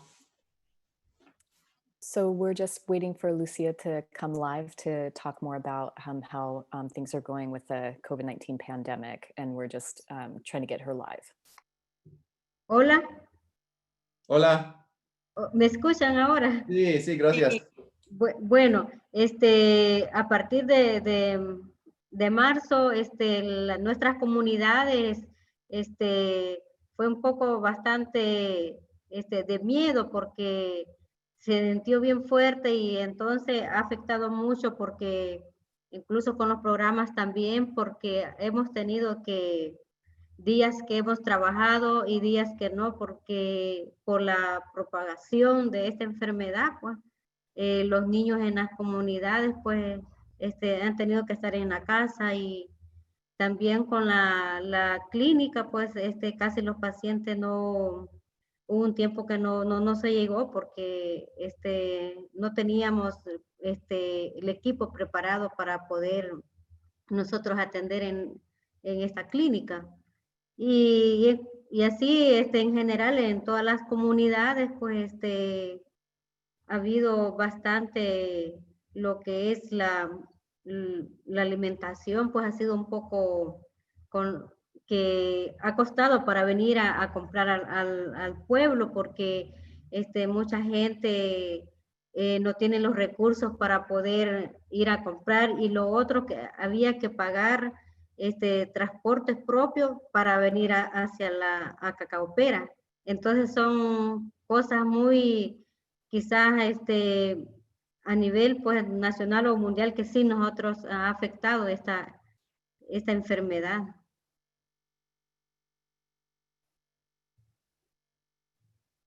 Gracias, gracias por esas palabras. ¿Cómo le podemos ayudar a ustedes desde, nosotros de Los Ángeles o Estados Unidos? ¿Cómo le podemos ayudar? Es un poco difícil para poder, que estamos lejos, pero yo pienso de que a través de poder, como dicen, dar charlas a las comunidades, porque eso siento de que tal vez así, de esa manera, poder orientar bien a las personas, porque eso nos está afectando mucho, porque en salud, pues el Ministerio de Salud ahorita, pues, solo están llegando a los ecos y están viendo a la gente que sí tiene más problemas, pero sí que van a llegar a la comunidad a hacer visitas así, no lo están haciendo, solo están llegando a las mujeres que están embarazadas o que ya salieron están en materno. Eso es lo que están haciendo ellos. Entonces, siento que es un poco difícil para nosotros. Sí, nosotros hayamos manera de hacer, así como estamos hablando ahorita, charlas para la comunidad en español sobre la enfermedad y cómo prevenir. ¿Le ayudaría a ustedes eso? Sí, los ayudaría bastante, porque creo que con poca gente, haciendo grupos así, se puede hacer esa orientación, porque muchas personas a veces platicamos y como que a veces no quieren acatar las recomendaciones, y entonces, y ese es un poco peligroso pues con los demás, porque los niños y los ancianos pues que están en la casa, y la gente joven pues sale y entra, pues, y si no tienen ese cuidado es muy peligroso poder contagiar. Sí, exactamente. Lo mismo está pasando aquí en Los Ángeles con los jóvenes y la gente. Gracias. Sí. Ok, gracias. Wilmer tiene una pregunta. Wilmer, ¿quieres preguntarle a Lucía ahora? Te di permiso hablar. Hola, buenos días, Alex y compañeros de DGH. No, pues la pregunta para Lucía es ¿qué medidas están tomando como CDH para hacer el trabajo en las comunidades, para darle continuidad? Ya que mencionaba que por días trabajan, días no trabajan. Entonces hoy con la situación ante el COVID, se amerita hacer otras estrategias para trabajar en las comunidades, con los participantes. Sí, más que todo con lo que es salud, bueno, aquí el mes de julio pues hemos trabajado todo el mes, estado abierto la clínica, y lo que hemos con lo poco que hemos comprado, hemos tenido siempre esa medida. Hemos puesto rótulo también en la clínica, donde cómo puede llegar el paciente para poder dar la consulta. Y de esa manera nosotros siento que los pacientes sienten un poquito como quizás como nos están acostumbrados con mascarilla, un poco incómodo, pero sí lo están haciendo, porque nosotros siempre hemos dicho, vamos a atender a las personas todo y cuando tenga las medidas. Es de esa manera, sí, y con en las comunidades pues casi no se ha estado yendo porque, o sea, en ese aspecto sí, no lo estamos haciendo, pero en la clínica sí, siempre está atendiendo a los pacientes. Bueno, y en educación, hasta el momento ahorita que quizás tenemos 2 semanas bueno, que las educadoras sí han estado trabajando a partir de julio en el centro educativo, cada quien, pero julio de 2 semanas para acá, hemos tenido que nos reunimos con ella y lo que hemos hecho es que ellas sí están yendo a los hogares a dar clases, siempre con las medidas. Hemos comprado un poco de mascarilla, caretas y alcohol gel que ellas andan llevando para poder llegar al hogar donde está el niño, porque nosotros son niños que atendemos de 2 a 4 años, entonces ellas van al hogar. Y hasta este momento, pues, comentan ellas que sí, los padres de familia, pues, han sido, no los han rechazado, dice que está muy bueno porque saben que los niños están desesperados de ir al kinder, pero es de esa manera que ellas están llegando al hogar. Entonces, así estamos haciendo nosotros el trabajo. Bueno, qué bien. ¿Y Sí. trabajos virtuales no están haciendo como charlas de forma virtual con algunos participantes o tienen problemas con el internet? Fíjese que ese es el problema, en las comunidades ahorita está muy mala la señal, incluso con los teléfonos, internet, ahí no hay poca señal.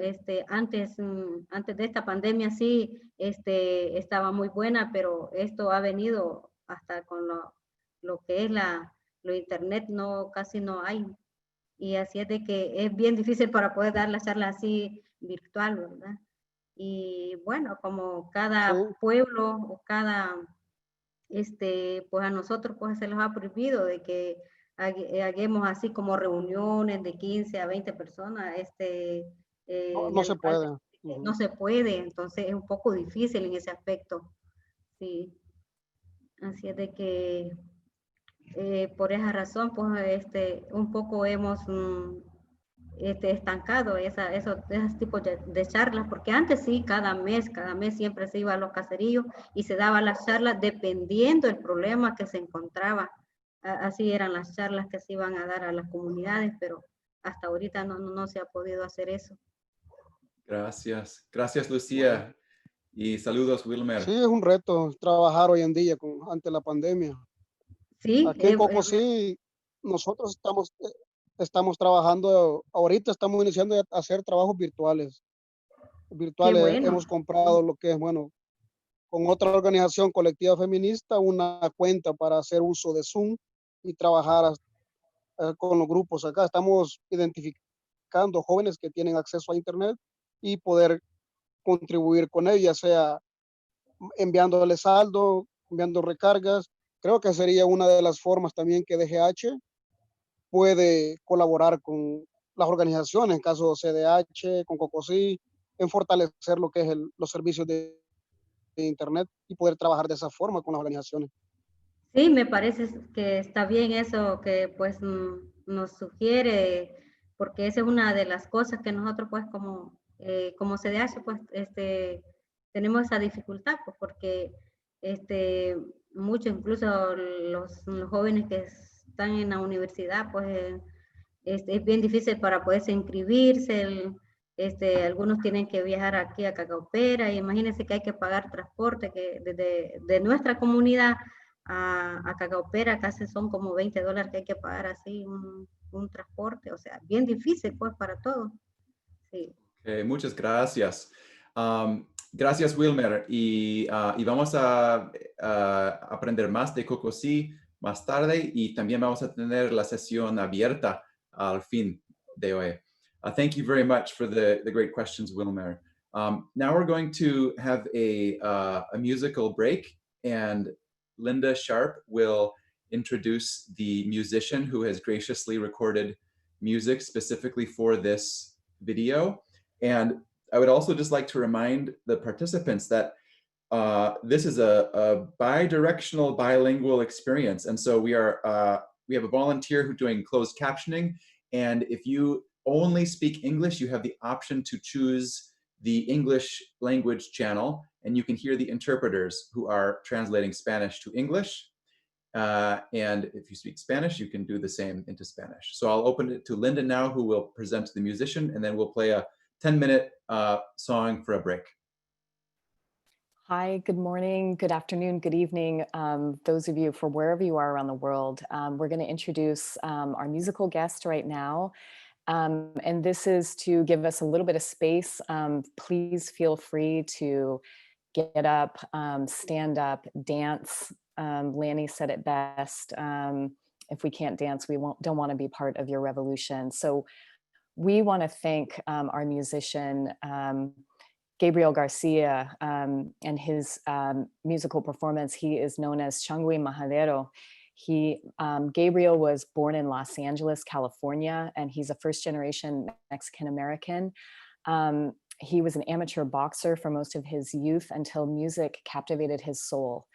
And it was in Guantanamo, Cuba, where he studied Afro-Cuban rhythms of Changui from the living masters of the style. And he was inspired to spread the spirit of Cuban folkloric music mixed with a dash of Mexican-American East Los Angeles grit. So this is what we have to bring to you today. I want to acknowledge that the way that we were connected with Gabriel was through our great and good friends, Alex Arujo and the musical group La Chamba Cumbia Chicha, also located here in Los Angeles. They played live for us at our last General Assembly here in Los Angeles. And since that time, the bass player for La Chamba, Carlos Zaragoza, is no longer with us on this planet. He died suddenly about a year ago. And so we also want to acknowledge the spirit of Carlos. He was a community organizer and a labor organizer, in addition to a wonderful musician. So we want to acknowledge him and his spirit being with us here today. So thank you, Alex Arujo and La Chamba, for connecting us to Gabriel. And without further ado, here is the beautiful music of Changui Majadero.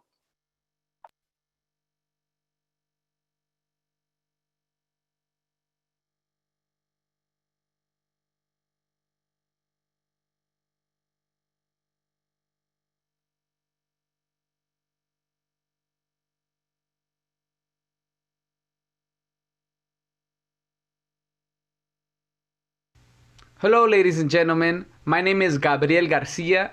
Hola, saludos a todos. Yo me llamo Gabriel Garcia.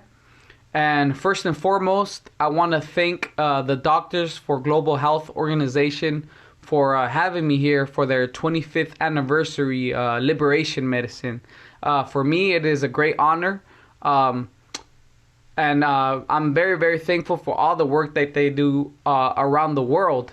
Such amazing work that they do. Donating their time and just helping the communities that are in need. So talking about that, the first song I'm going to perform is a song called Fuerza pa la Caravana. Entonces, el primer canción que voy a tocar se llama Fuerza pa la Caravana. This song is an original song that I wrote back in 2018 when there was a migrant caravan coming from Central America to the United States, and the caravan were folks who were fleeing their country from poverty, from violence, from oppression, from exploitation, seeking a better life. So I wrote this song for them called Fuerza pa la Caravana. I hope you like it. A Honduras, El Salvador, Nicaragua y Guatemala, te mandamos con amor. Fuerza pa la caravana, a Honduras, El Salvador, Nicaragua y Guatemala, te mandamos mandamos con amor. Fuerza para la caravana. Hoy yo les voy a cantar del tema de los migrantes. Hoy yo les voy a cantar del tema de los migrantes. Nadie es un ilegal y recursos hay bastante para poder compartir, vivir como raza humana, para poder convivir como una raza muy sana. No hagan caso a la gente que miente y predica miedo, como Trump el presidente. Ese tipo es un enfermo, un fanático racista, acomplejado sexual, corrupto y egoísta. El tipo es un criminal. A Honduras, El Salvador, Nicaragua y Guatemala te mandamos con amor. Fuerza para la caravana. A Honduras, El Salvador, Nicaragua y Guatemala te mandamos con amor. Fuerza para la caravana. Ahora voy a explicarles causa de la migración. Ahora voy a explicarles causa de la migración. Con condiciones fatales, no les queda otra opción. Tienen la vida muy dura, mujeres, niñas y niños que huyen de dictaduras financiadas por los gringos, huyendo de la pobreza. Ellos no son criminales, expulsados por empresas transnacionales. El hambre y la pobreza es motivo para migrar. La corrupción y violencia no lo pueden aguantar. Desde hace tiempo, señores, existe la explotación. Las cosas siguen peores y esa es la motivación. A Honduras, El Salvador, Nicaragua y Guatemala te mandamos con amor. Fuerza para la caravana. A Honduras, El Salvador, Nicaragua y Guatemala te mandamos con amor. Fuerza para la caravana. A Honduras, El Salvador, Nicaragua y Guatemala te esperamos con amor y te brindamos la casa. Pa' cuando llegues al norte, aquí estamos esperando. Tienes gente que te apoye y juntos vamos luchando. Pa' cuando llegues al norte, aquí estamos esperando. Tienes gente que te apoye y juntos vamos luchando. A Honduras, El Salvador, Nicaragua y Guatemala te mandamos con amor. Fuerza para la caravana. A Honduras, El Salvador, Nicaragua y Guatemala te mandamos con amor. Fuerza para la caravana. Fuerza para la caravana. Fuerza para la caravana. Fuerza para la caravana. Fuerza para la caravana. Fuerza para la caravana. Fuerza para la caravana. Fuerza para la caravana. Fuerza para la caravana.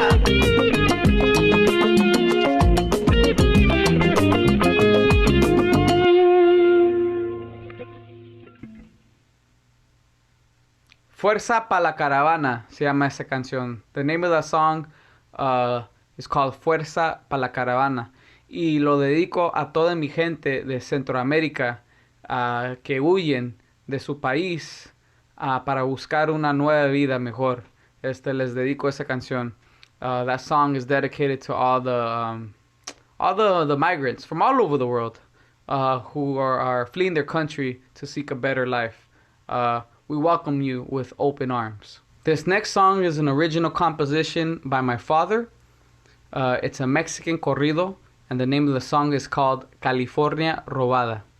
Esta siguiente canción es una canción original compuesto por mi padre Félix García.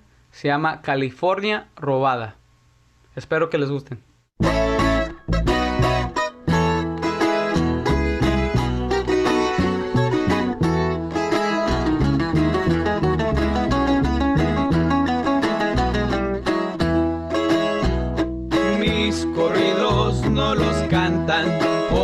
que no tienen poesía, son corridos subversivos con versos de rebeldía.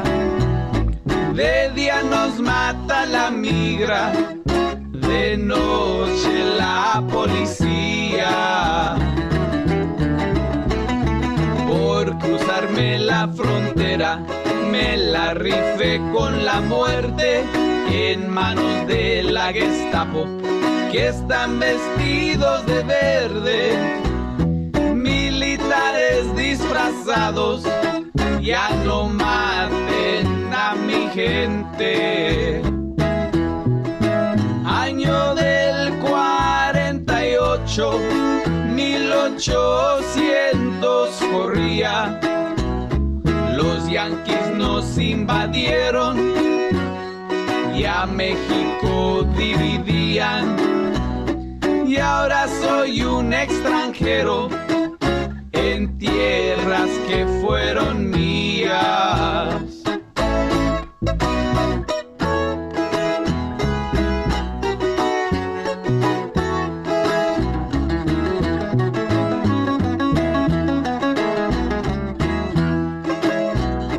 Mentiras que te compraron, fue una invasión bien planeada, a punto de bayoneta, media patria fue anexada.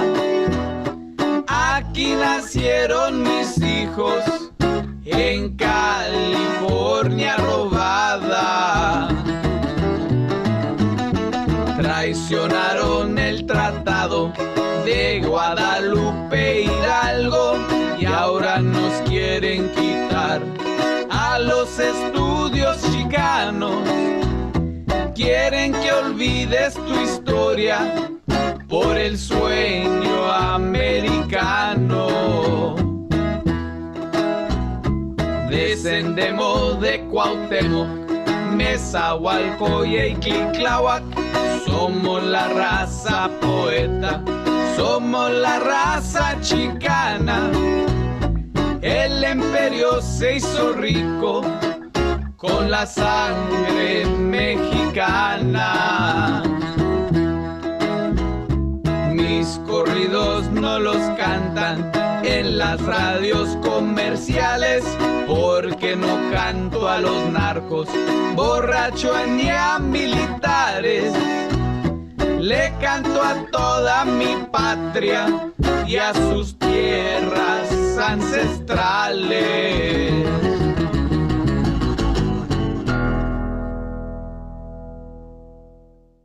Esa canción se llama California Robada, compuesto por mi padre Félix García. Esta siguiente canción se llama Maldición de Malinche, de Gabino Palomares.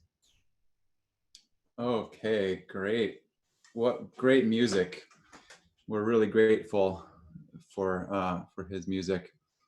Okay, so up next, we will be showing some videos from the projects in Santa Marta, El Salvador. And to introduce those projects, we have Frank Coughlin and Denise Zvalen. Frank is a current board member and Denise is a former board member. And so I will open it up to both of them. I'll try to go into the grid view here.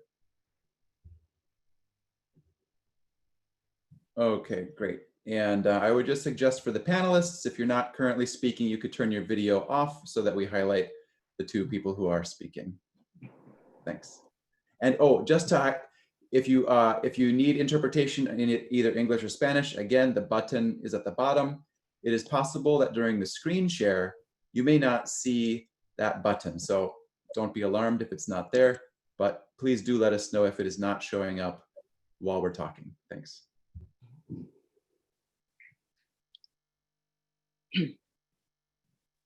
Can we go? Yes, please. Hello? Okay. Hello, everybody.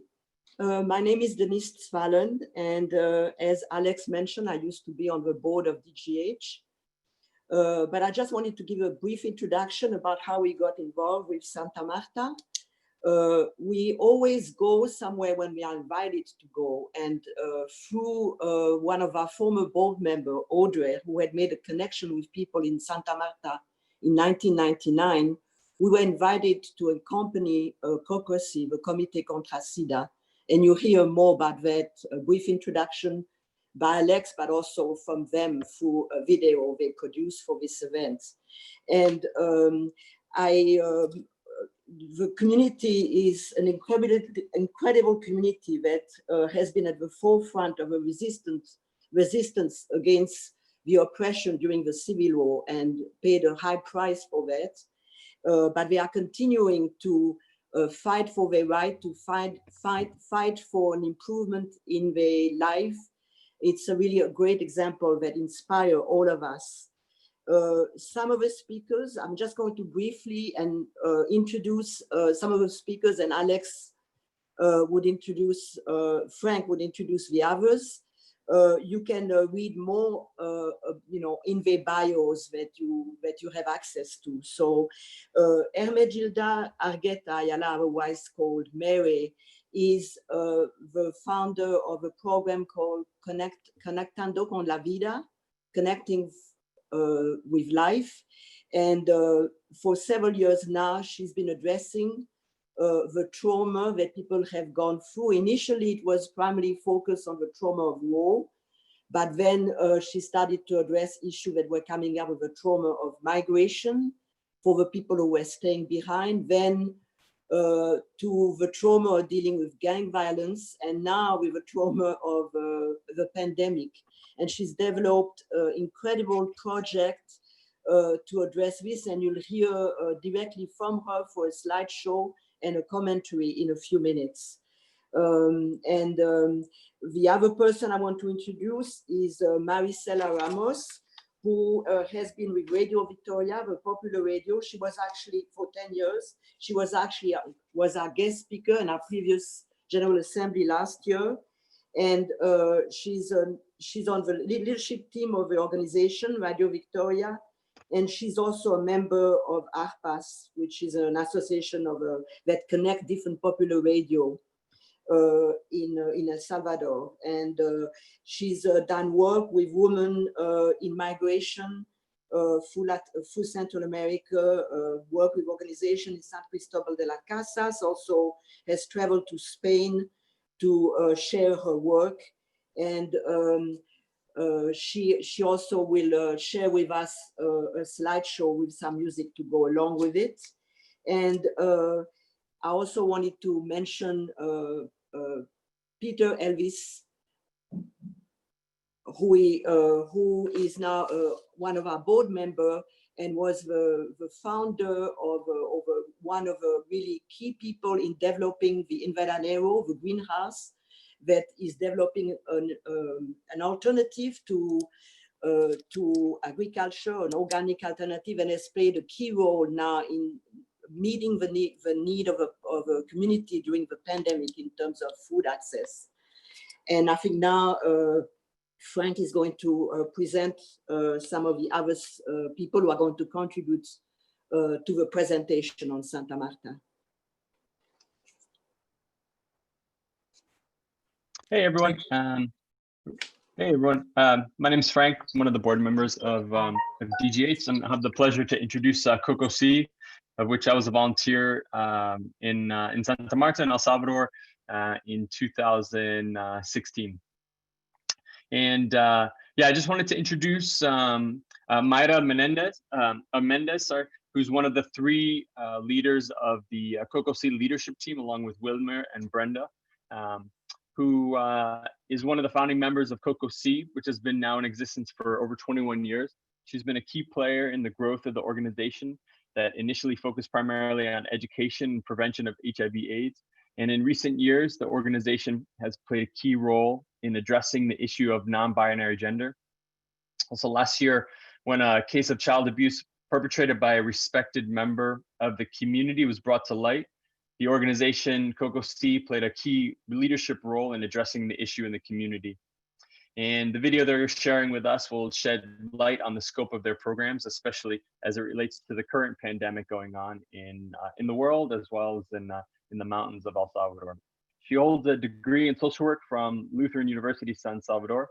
And like many COCOC members, she enrolled in weekend programs so that she could be working with COCOC during the week.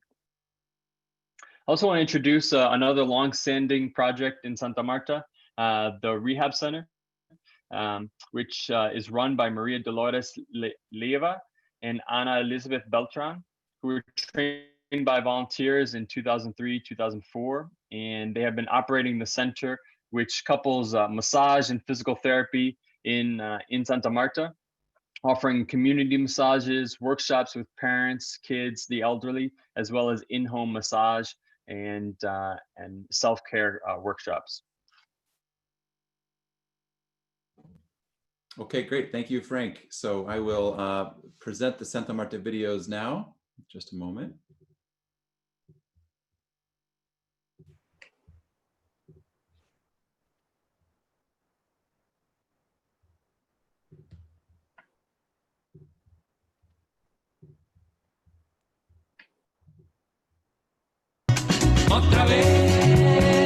Otra vez, el hijo de mi comay.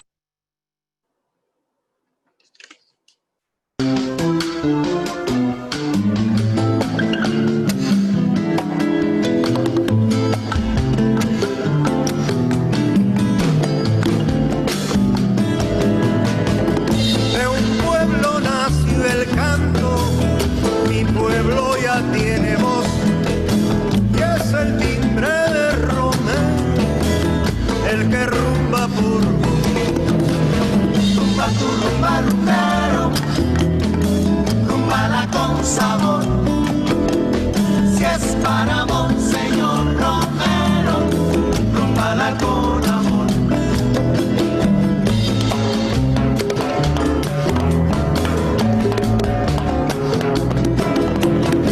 Ya que la rumba un pueblo, ya la rumba Romero, se cura del espanto, el que a Monseñor mató. De la bala nació el santo, que en mi gente se quedó. Rumba tu rumba, rumbero, rumbala con sabor, si es para Monseñor Romero, rumbala con amor.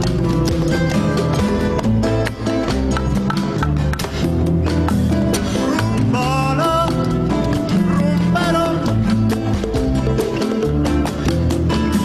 por Monseñor Romero, su voz siembra esperanza, su venganza es el amor, mi canto es para Romero, solo justicia el perdón. Rumba tu rumba, rumbero, rumbala con sabor, si es para Monseñor Romero, rumbala con amor.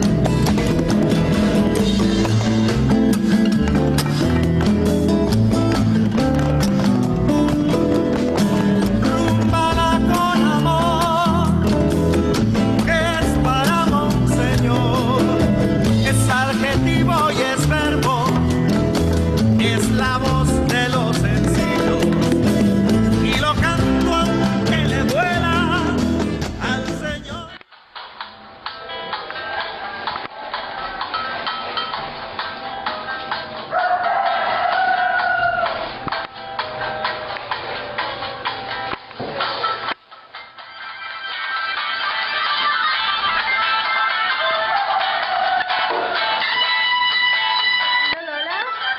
Sí, ya. Este es lo último ya que tenemos. Lo último. Sí. Qué bien. Quedando bien bonito.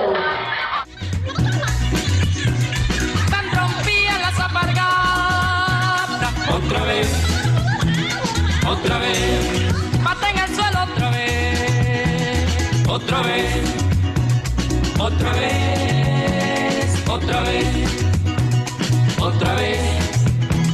Otra vez, otra vez, otra vez. El hijo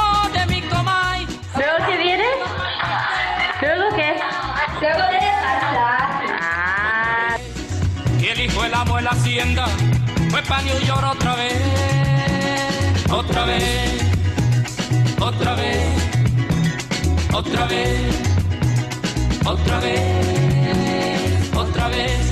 Empezó el lío en Caracas, otra vez, otra vez, de matar la policía a los estudiantes otra vez, otra vez, otra vez, otra vez, otra vez, otra vez, otra vez, otra vez.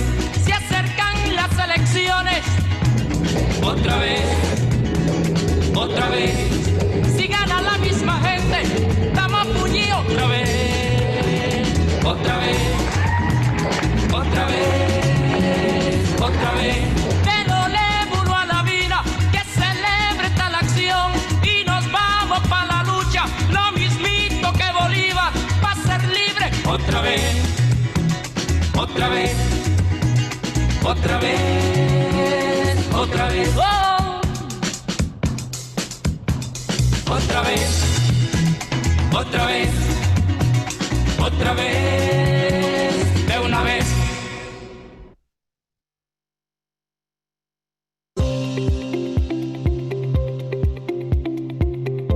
Cocosí está ubicado prácticamente en el Zapote, ubicado en el municipio de Victoria del departamento de Cabañas. Cocosí nace el 29 de agosto de 1999 con el objetivo, lógicamente, de educar a la población, niñez, jóvenes, adultos, hombres y mujeres, sobre temas importantes que tienen que ver con educación sexual, específicamente en temas importantes como género no binario, bullying, derechos sexuales y reproductivos, para la prevención del VIH. Asimismo, pues es importante de que la población se eduque principalmente, ¿verdad?, sobre este tema de VIH-Sida, pero la violencia basada también en género, que eso nos interesa como asociación.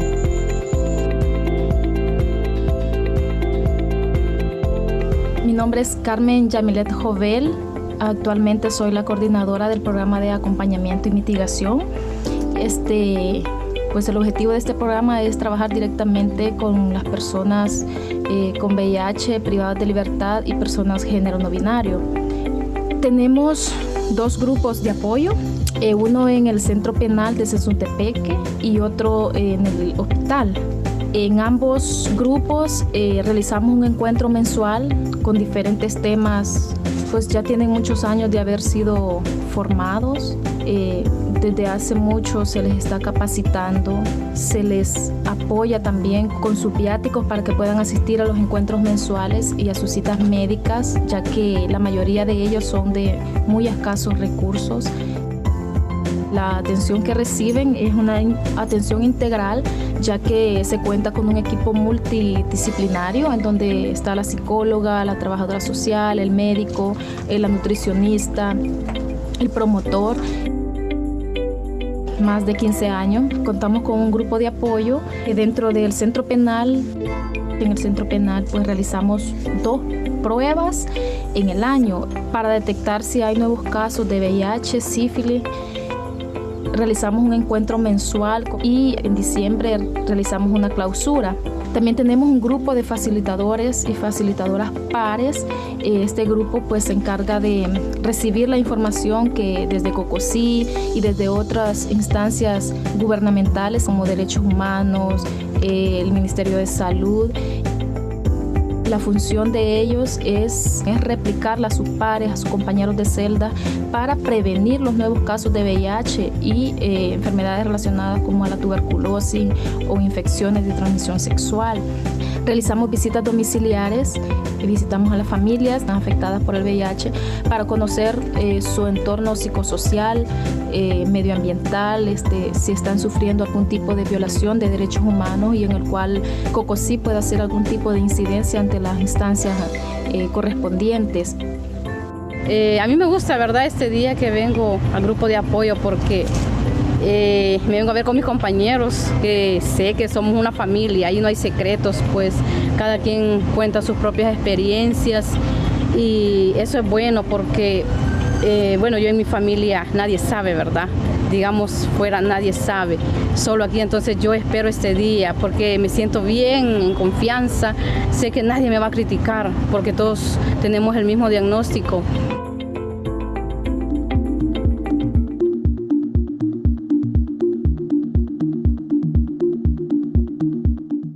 Se están llevando charlas educativas a los centros escolares en diferentes comunidades.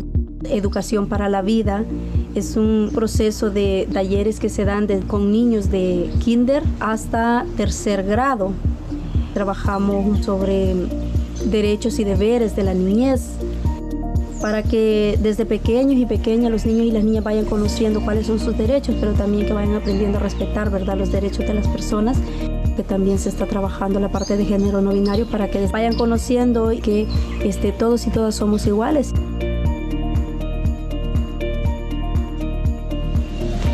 Otro programa que se llama Salud Sexual y Reproductiva, Prevención de Embarazos en Adolescentes, la pubertad, la menstruación, que son temas que casi no se les habla en sus hogares. Y si queremos ayudar a que niños y niñas no se embaracen a temprana edad, es necesario también que conozcan sobre su sexualidad. Tenemos un programa que se llama Espacio Mujer. COCOSI ha brindado acompañamiento a algunos casos de mujeres que han sido violentadas. Las mujeres pues ya están más informadas, están más empoderadas de sus derechos, ya no permiten tanta violencia. También COCOSI aparte pues tiene otro proceso que es con hombres, se llama Hombres en Proceso de Género. Es concientizar un poco a los hombres, ¿verdad? Teatro es un grupo retomando los temas que se desarrollan en los distintos lugares que trabajamos. Ellos pueden llevar esta información de manera creativa, artística, a distintos lugares. A nivel de país ha habido muchos asesinatos hacia la población LGBTI, población género no binario. Que la asociación COCOSI desde hace 3 años ha empezado a trabajar el tema de género no binario desde niños de 4 años. Como asociación vemos muy importante y necesario el trabajar el tema de género no binario desde niños muy pequeños, porque a través de esta educación creemos los casos de odio hacia las personas con género no binario pueden minimizar y pueden reducirse a un gran nivel, porque desde pequeños se les va enseñando y hablando a que cada uno y cada una es diferente. Prácticamente las personas con género no binario siempre estamos en riesgo, porque supuestamente somos vulnerables y somos minoría. Y entonces el peligro siempre está inminente. ¿Qué tipos de peligro? A tener ataques violentos e incluso asesinados. En el año 2018 prácticamente se venía hablando un poco sobre la necesidad de crear un grupo de género no binario en nuestra comunidad y que fuera muy originario de acá. Pues justamente nace el grupo Brisas del Campo de la comunidad de Santa Marta. Fue un reto bastante grande para la asociación COCOSI. Ya contamos con un grupo donde se les ha brindado un espacio sumamente importante, ¿no?, y necesario.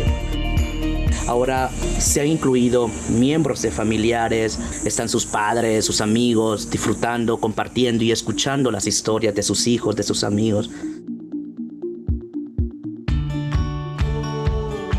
Del programa nosotros hacemos trabajo de incidencia social y trabajo de incidencia política, actividades que la institución está realizando en las comunidades, y estas se publican por Radio Victoria, por la página web que nosotros tenemos, por las redes sociales que pertenecen a la institución, y así podemos darle cobertura o darle a conocer a la demás gente del trabajo que nosotros estamos realizando en las comunidades, y siempre dándole un enfoque de sensibilización, de educación, de concientización de la realidad que vive nuestro país o que vive nuestra población con la que trabajamos. También elaboramos afiches, trípticos, folletos, mantas, banner, un montón de material audiovisual que permita exponer hacia el exterior el trabajo que la institución hace para hacer incidencia en relación a que cumplan los deberes que le corresponden como país y también para que tomen decisiones en relación a la población que beneficia, a la población con la que nosotros trabajamos, ya que nosotros coordinamos mucho con el Ministerio de Salud y el Ministerio de Educación. Tenemos un trabajo muy fuerte con la compañera Marina, que es nuestra comunicadora social. Ella se encarga de ir a las comunidades a sacar entrevistas, sondeos, a sacar reportajes, a entrevistar a la población con la que trabajamos.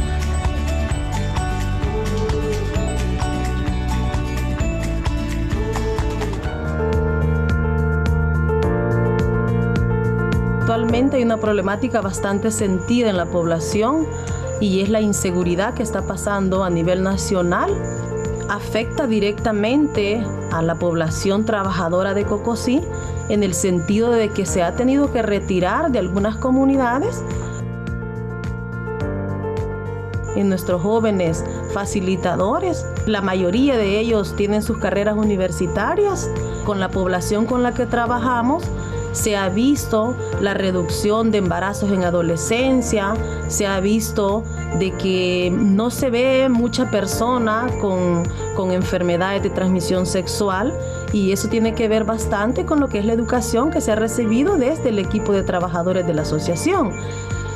Es muy importante continuar con nuestro trabajo porque llegamos a comunidades que el Ministerio de Salud nunca llega. 2, llegan personas a nuestra asociación que nos tienen mucha confianza de contar sus problemas. Y 3, porque las estadísticas de VIH también van reflejadas y minimizan con nuestro trabajo.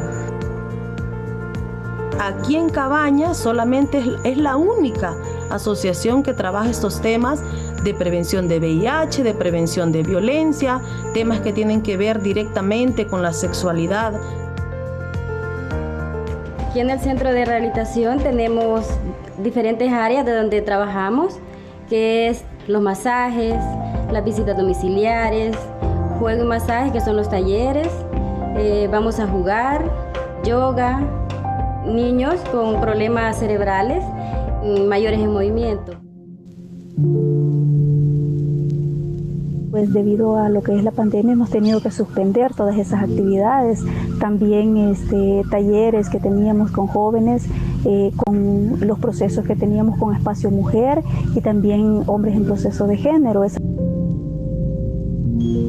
Pues creo que en nuestro trabajo con la población nos ha afectado bastante porque no se ha podido realizar el trabajo como lo estábamos haciendo antes, ¿verdad?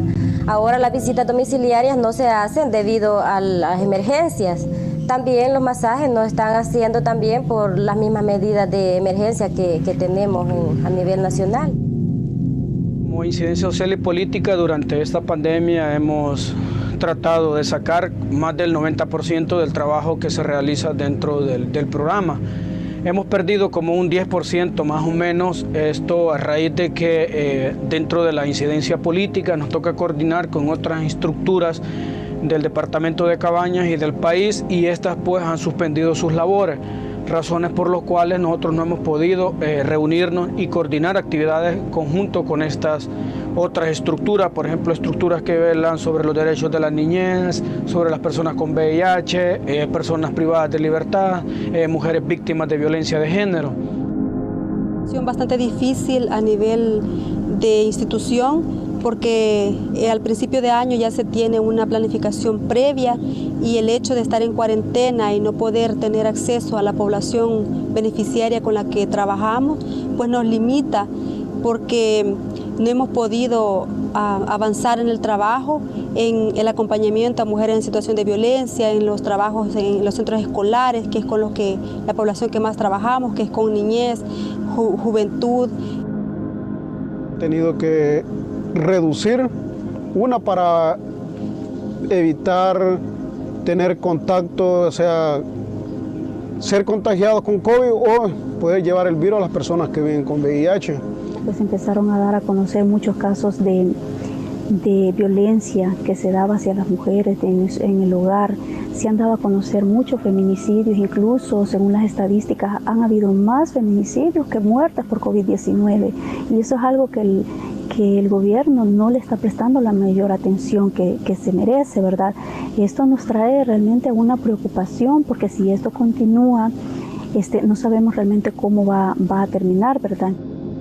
Estadísticas del país nos arrojan y nos dicen de que las mujeres están viviendo un nivel de violencia mucho mayor, que la niñez y la adolescencia está pasando un trauma bastante crítico dentro de sus hogares, debido a que no tienen el espacio de recreación y de aprendizaje en los centros educativos, y esto también limita a los padres de familia, a las madres de familia, poderlos llevar también a un parque recreativo, sacarlos de la casa. Entonces, durante todo este problema o durante todo este tiempo, quienes han sufrido más, como Cocosí, reafirmamos que la niñez y la adolescencia, las mujeres víctimas de violencia de género, los privados de libertad y población con género no binario.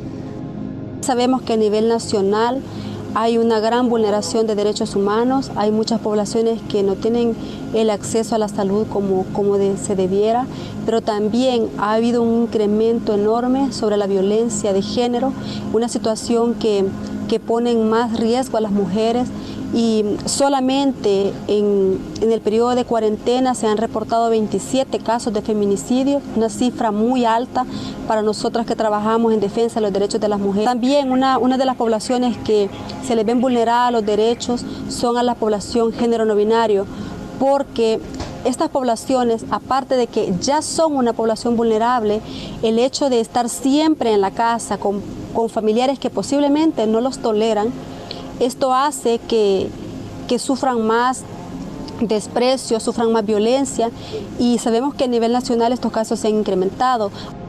Una nueva metodología con el grupo de teatro, que es hacer cortometrajes, ¿verdad? Estos cortometrajes van a ir enfocados a los temas, a todas las temáticas que Cocosí ya trabaja desde hace muchos años. Hay muchos temas que son meramente importantes, como es, por ejemplo, el abuso sexual infantil, que sabemos que muchos niños, muchas niñas a lo mejor están viviendo esta situación ahorita.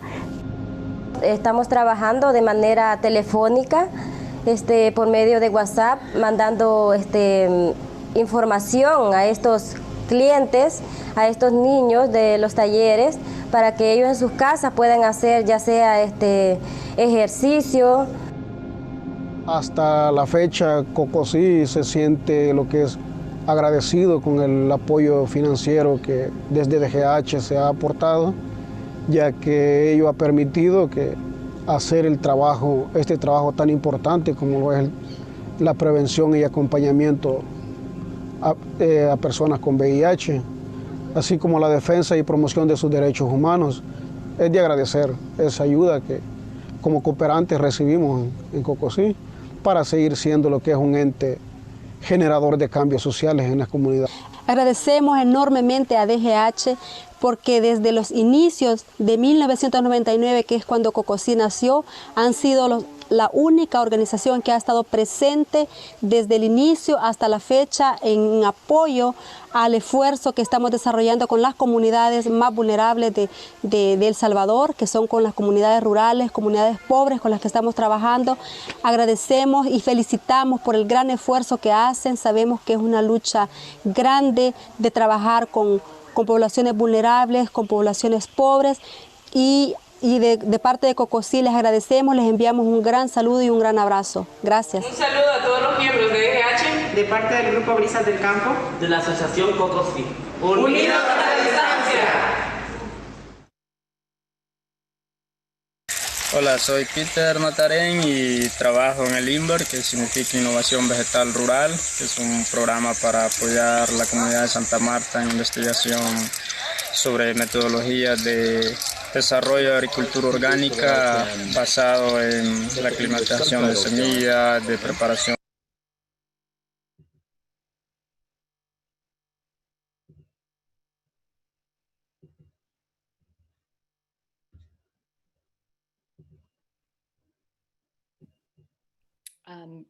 Pardon us for just a moment while we're fixing the closed caption. Hola, soy Peter Matarén y trabajo en el INVER, que significa Innovación Vegetal Rural, que es un programa para apoyar la comunidad de Santa Marta en investigación sobre metodologías de desarrollo de agricultura orgánica basado en la climatización de semillas, de preparación de suelos, reciclando materiales orgánicos que la comunidad pueda producir y desarrollando tecnología de riego, alternativas también como la fibra de coco para guardar humedad, para usarle en el reciclaje este tipo de material y que nos sirvan a la producción de vegetales. Aquí en el INBER producimos investigación de distintos tipos de vegetales traídos de varios países del mundo, estas semillas, para poderlas climatizar a nuestro sistema de temperaturas tropicales y así inventar también con nuestras propias capacidades metodológicas que esto se pueda adaptar a nuestras condiciones de clima. De repollo morado, de colinabo, distintos tipos de pepino, tomate, van en el camino a dar seguridad alimentaria a la comunidad y apoyar a otras comunidades. Y en el marco de esta emergencia del COVID-19 que tiene marcado al mundo y paralizado los sistemas productivos, este sistema deja de producir ahorita investigación, se pone en función de producir alimentos, principalmente el primer paso en nuestra comunidad de Santa Marta, luego apoyar otras comunidades en el momento más crítico y que podamos tener excedentes, también apoyar otros pueblos cercanos a la comunidad.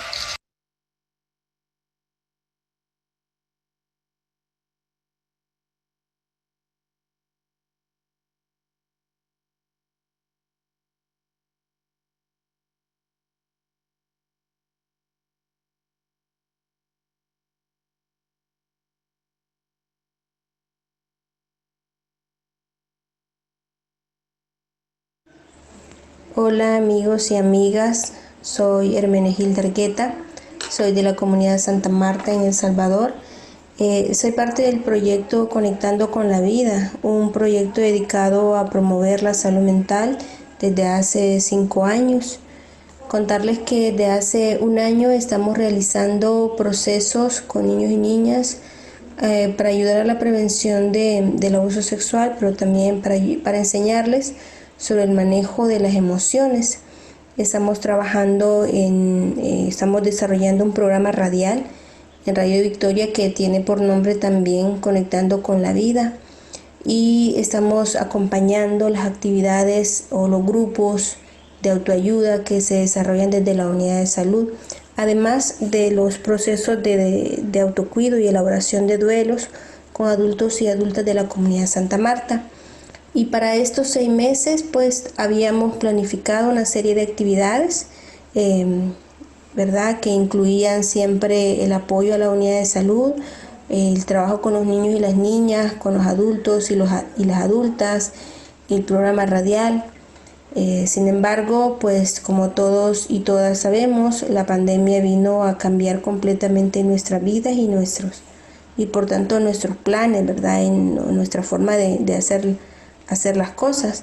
Así que antes de la pandemia lo que pudimos realizar fue un encuentro con mujeres que habían participado en los procesos de elaboración de duelo en el año 2019. Alrededor de 20 mujeres participaron en este encuentro, que fue un encuentro para reconocerse, para darse cuenta quienes más estaban cuidando su salud mental, para convivir, para compartir experiencias en las actividades con el proyecto, y fue un espacio muy bonito, también fue un espacio de convivencia. Eso fue en febrero de este año. En ese mismo mes también retomamos el trabajo con las niñas y los niños, específicamente del caserío El Rodeo y de la colonia Las Vegas. Retomamos el trabajo con el tema de las emociones. Con estos niños y niñas ya habíamos trabajado el tema de la prevención del abuso sexual. Ya les habíamos enseñado sobre la importancia de cuidar sus partes privadas, de qué hacer, ¿verdad?, cuando alguien intenta tocar sus partes privadas, la importancia de pedir ayuda, la importancia de abocarse a personas de confianza. Entonces, este año retomamos el tema de las emociones, queríamos enseñarle a los niños y las niñas sobre las emociones, cómo identificarlas, qué hacer con ellas, ¿verdad? Y habíamos trabajado con ellos apenas 2 encuentros, 2 talleres, antes de que llegara, ¿verdad?, la emergencia por el COVID-19 a nuestro país. También habíamos acompañado algunos espacios en la unidad de salud. Habíamos acompañado a través de los refrigerios al grupo de veteranos de guerra, al grupo de víctimas de graves violaciones de derechos humanos. Ambos grupos son sobrevivientes al conflicto armado, y los grupos que con ellos están dedicados a promover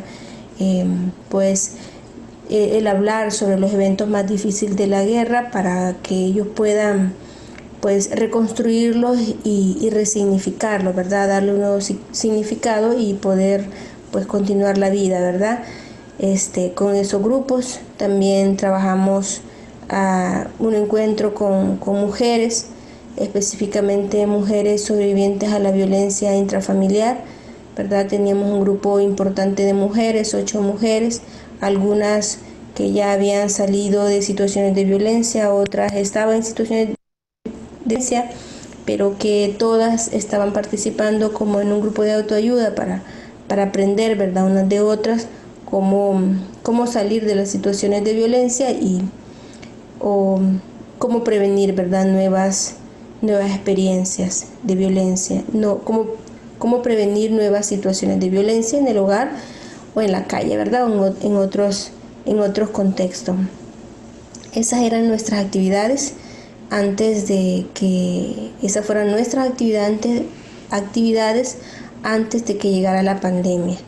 Con la pandemia, como les decía, nuestras actividades cambiaron completamente, porque ya no podíamos reunirnos con las personas en grupo, no podíamos, porque nuestros grupos están integrados mayoritariamente por personas adultas mayores. La mayoría padece enfermedades crónicas y no podríamos continuar reuniéndonos con ellas porque estábamos poniéndoles en riesgo, ¿verdad?, al contagio. Entonces, después de un tiempo de pensar de cómo podemos continuar con nuestras actividades, de cómo podemos seguir trabajando en la promoción de la salud mental,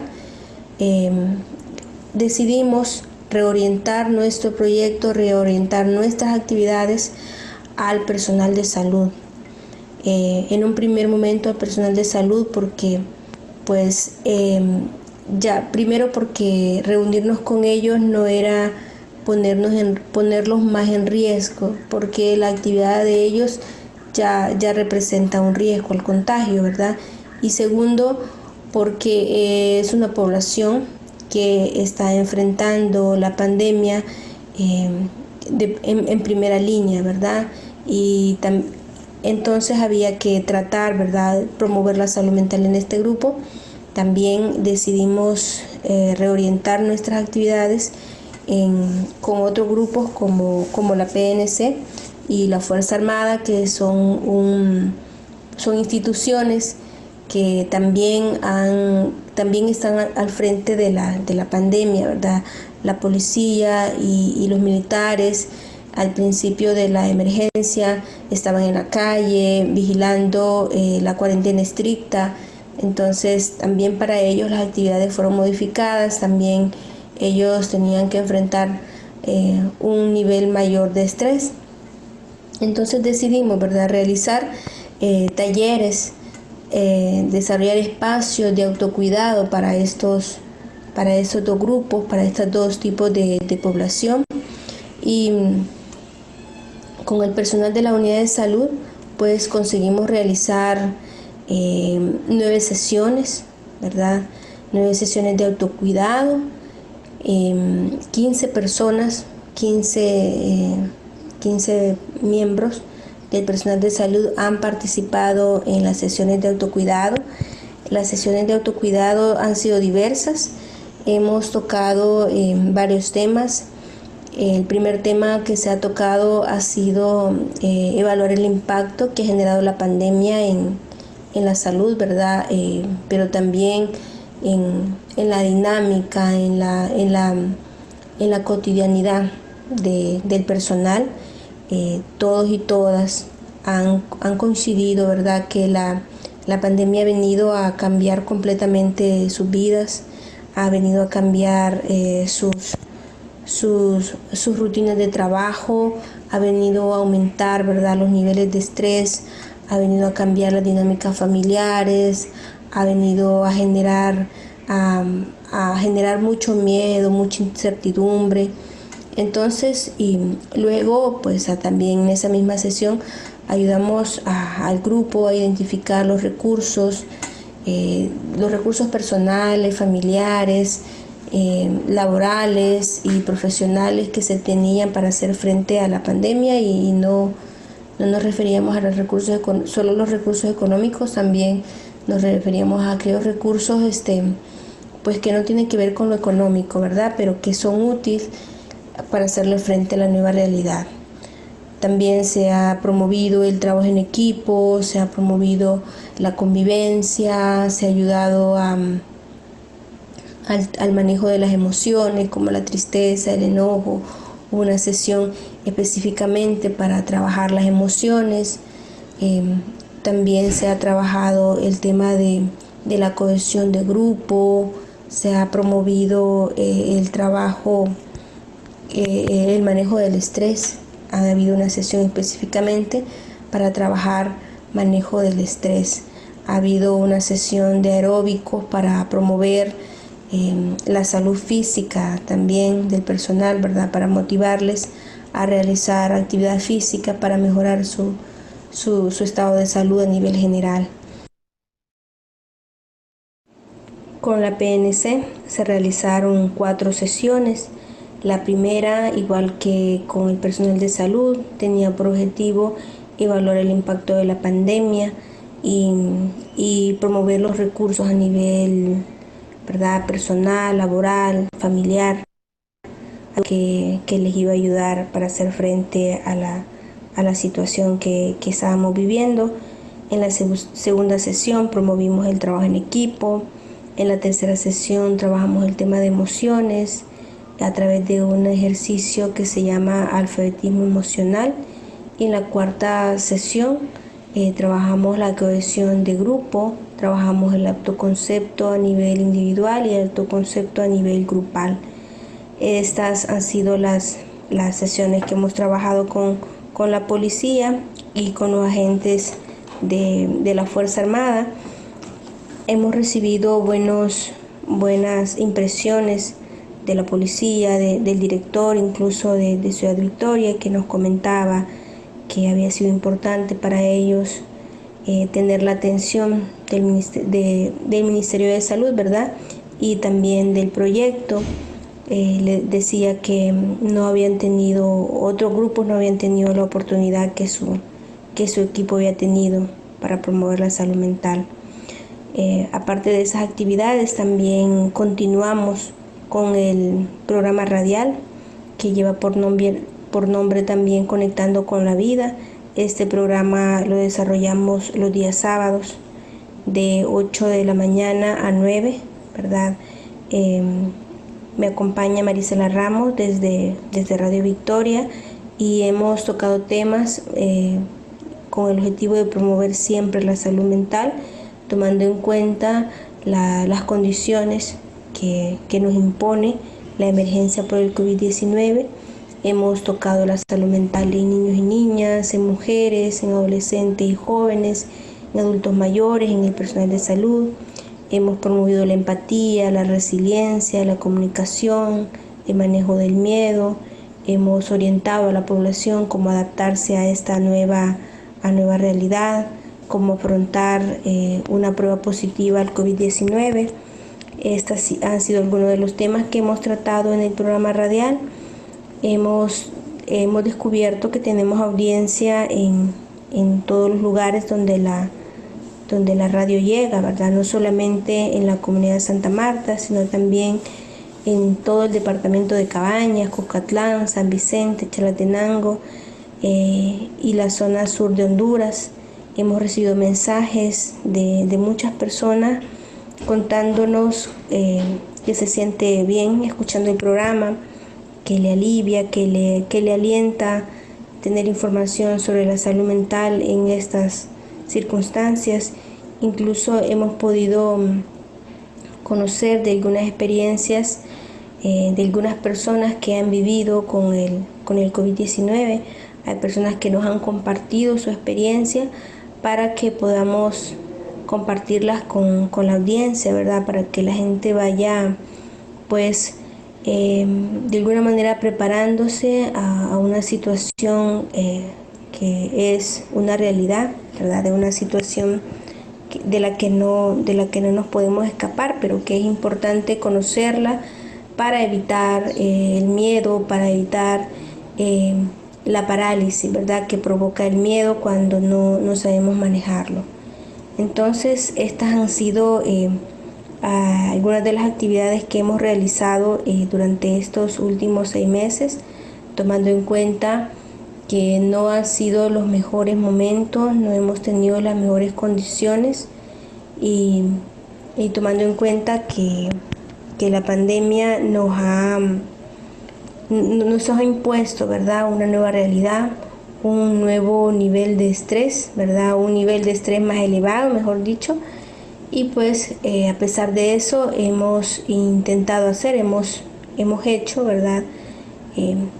Hemos tratado de hacer estas actividades siempre para promover la salud mental de nuestra comunidad, y con el programa radial pues hemos conseguido llegar a muchas más personas, ¿verdad? Muchas más personas fuera de la comunidad de Santa Marta. Así que esta es mi participación en este espacio. Cualquier pregunta, cualquier duda, ¿verdad? Estoy a su disposición. Great, fantastic. Thank you so much from the folks in Santa Marta. We will have an opportunity to ask them questions in the open session at the end of the day's program today. I will just briefly show a slideshow presentation in PDF form from the radio in Santa Marta. And we have an interpreter who will be translating the Spanish into English for those of you who are not able to read the Spanish language. So these are some photos of the radio project.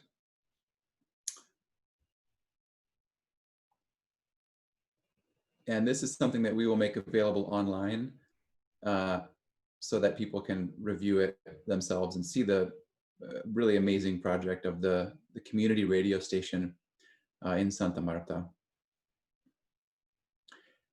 I had thought we could read through it, but I think that might just take a little too much time. So we'll make this available and you can review it at your leisure since we are a little behind schedule. Okay, so with that, I'll transition to Linda Sharp, who will introduce our next speaker. Okay, thanks everybody for hanging in there with us. We've got just a little bit more to share with you today. But first, I would like to welcome and introduce one of our interpreters, Vanessa. Thank you so much. Vanessa Alvarado is a recent UCLA graduate pursuing a medical degree. She was born and raised in northern Los Angeles in a single mother immigrant household and was exposed to barriers in healthcare at an early age.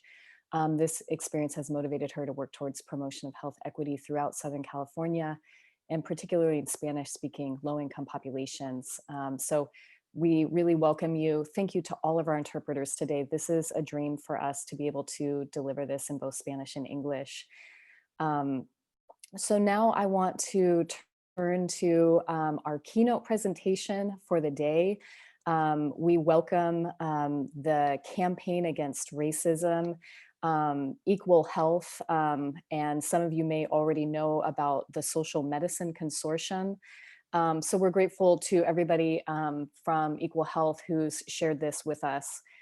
The goal of the Campaign Against Racism is to dismantle structural racism and its effects on health around the world by supporting local actions, efforts, and networks which aim to improve the health and lives of those most affected by racism, because we know that racism and inequity kills. DGH has had the wonderful honor to present our work last year in Chiapas at the Social Medicine Consortium, and we share values of health equity and promoting health as a human right, supporting the Black Lives Matter movement here in Los Angeles, and we are aligned and united with the Campaign Against Racism, Equal Health, and the Social Medicine Consortium to address the harmful impacts of racial capitalism, and we work together to dismantle it. Our speakers today will be Dr. Michelle Morse, the founding co-director of Equal Health and an assistant program director in internal medicine at Brigham and Women's Hospital in Boston. I'm gonna leave it to the bio, which has been shared with you, to understand more about her. I will say that Michelle and others started the Global Campaign Against Racism several years ago, which was inspired by the work of Dr. Kamara Jones and others. So please check out her bio for more information on that.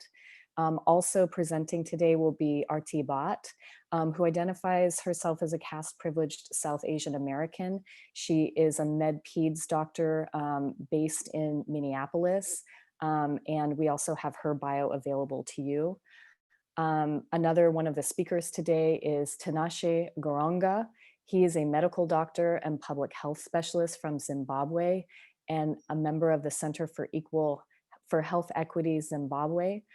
He's passionate about social justice and health equity and currently serves in the Global Coordination Committee for Equal Health, Global Campaign Against Racism.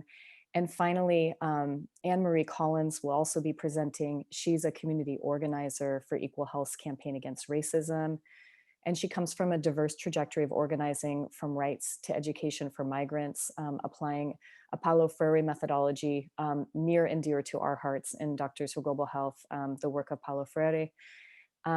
She does reproductive justice work, decolonized feminism in Spain, and has done other work in Colombia, and too much to name all of it here. So please spend some time with their bios and we'll post them in the chat during their presentation. So thank you so much to all of them, and let's let them take it away with their presentation. Please, if you have any questions, post them in the Q&A, and we'll be giving you additional information in the chat box for how to connect with the Social Medicine Consortium and the Campaign Against Racism, which is a global movement. So I bet you'll find some folks in your area to connect with.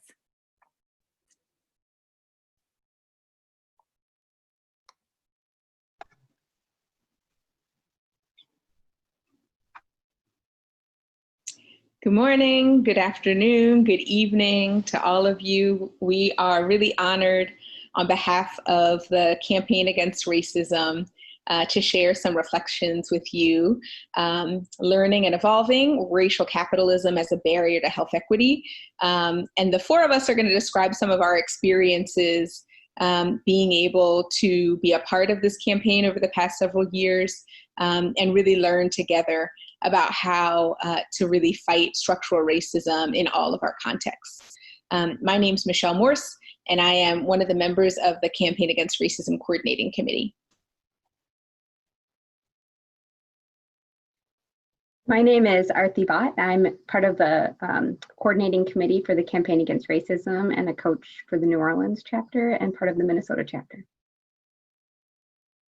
My name is Tinashe Goronga. I'm from Zimbabwe. I'm also part of the coordination committee of the Global Campaign Against Racism. Hi everyone, I'm Anne-Marie from Scotland, living in Spain and part of the Barcelona chapter and part of the coordination team as well.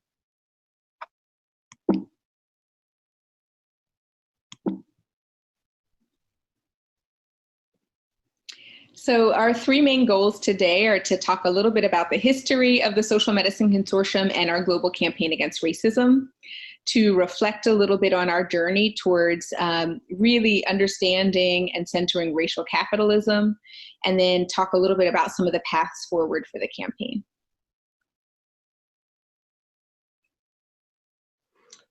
Thank you, Michelle. So I've got the honor to talk about our amazing story of some of the collective actions that has brought us to where we are today. So the whole campaign was preceded by formation of the Social Medicine Consortium, which is a collective of individuals and organizations, networks from around the world who are interested in social justice and health equity. So there were organizations, the SOCMED and EcoHealth, who were working together already in the teaching of social medicine, who came together in the fall of 2015, resulting in the formation of the Social Medicine Consortium. And as the Social Medicine Consortium, we have had conferences. Our first conference, which was Reimagining Social Medicine in April 2016, was one of our first gathering of people from different parts of the world who are interested in health equity and demanding justice, who came together to have this conversation. And when we had our conference now in 2017, which was Beyond Reimagining Accelerating Praxis, there were now calls by people to be involved in actions and not simply talking about social medicine education, but actually being involved in advocacy and different work. And at that conference, one of the keynote speakers that we had was Dr. Kamara John, who presented on racism and the different levels of racism that manifest, be personal, internalized, and institutional. And during that session, everyone realized it was quite a revelation for a lot of people in terms of how racism manifested in different contexts. And people collectively decided to embark on a journey of a global campaign against racism to see how we can dismantle the impact of racism on health in different parts of the world. So considering the different contexts that we were all coming from, what we did, we had various focus groups that involved people from different regions, East Africa, from the USA, to get their perspective in terms of how we can go forward. And that's one of the things that has been the core and strength of our story and our journey, the collective nature of it and participation of everyone. And through the dialogue and conversation, that's how we came up with the chapter model, acknowledging the different contexts that racism manifests, particularly sexual racism manifests in different parts of the world and how subtle it is.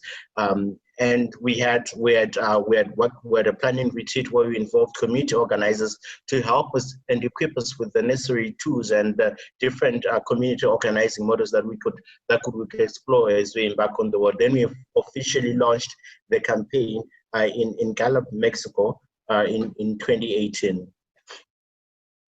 Sorry. So this was launched so the Social Medicine Consortium launched this campaign as the global component of the campaign against racism, which Dr. Kamara Jones was the past president of the American Public Health Association was involved in. And so this was an opportunity for all of us to collectively together to come together and state that a lot of the structural determinants of the health determinants of health, when you do the root cause, they all link back to white supremacy, to racism, and structural oppression that is as a result of racism. So, in terms of our definition for racism that we decided to work with, we decided to work with racism with the definition of a system of structuring opportunity and assigning value based on the social interpretation of one looks what we call race. So that's the most important thing, that is acknowledging that race is not a biological issue, but it's actually a social construction that has been used to unfairly disadvantage some individuals and communities, and also to unfairly advantage other individuals and communities. And it accepts the strength of the whole society through the waste of human resources. One of the really important things that we also did as a part of the process for launching this campaign through the Social Medicine Consortium was really taking a step back and saying, across our campaign, across our organization, which is truly global and spans many, many countries, in the spring of 2017, when Dr. Jones invited us to be a part of this campaign and take on the global component, we spent the following year really exploring whether or not this was something that fit within the Social Medicine Consortium. And we did that through hosting focus groups with multiple different groups and communities within the Social Medicine Consortium, and asking kind of what are examples of racism that you think need to be addressed in your local context, and how might that work be advanced and supported through a global campaign. In addition, we didn't want to necessarily export a structural racism model that wasn't relevant or didn't work in the various contexts around the world that were thinking about becoming a part of this global campaign against racism. And so when we officially launched the campaign against racism in April of 2018 in Church Rock, New Mexico, on Navajo Nation, one of the activities that we did is there's a picture of it right here. We asked everyone to take a look at the definition of white supremacy, but we took white supremacy off of the definition and said, in your context, in your community, in your language, in your experience, what would you name this phenomenon? And again, the definition was of white supremacy. And this is the very intense and emotional and serious list of different terms that came from that activity. And you can see here, it's everything from imperialism to colonialism to racism to white supremacy to casteism to Columbusing, and then multiple words in other languages, including Diné and Spanish and Haitian Creole. So that really helped us to really think more deeply about how racism is operating in all of these different contexts, how it might be called something different, but how all of those systems of oppression or systems of racial hierarchy are still operating, whether they're called racism or structural racism or not. So using the framework that Dr. Jones put forward over the past several decades, we really attempted in the campaign to get practical and say, clearly there's a role for the global kind of campaign and the coordinating committee to advance and support political education, consciousness building, and some of the support functions that are necessary for the campaign. But the most important work needs to happen at the level of the local context of each of the chapters that are part of the campaign.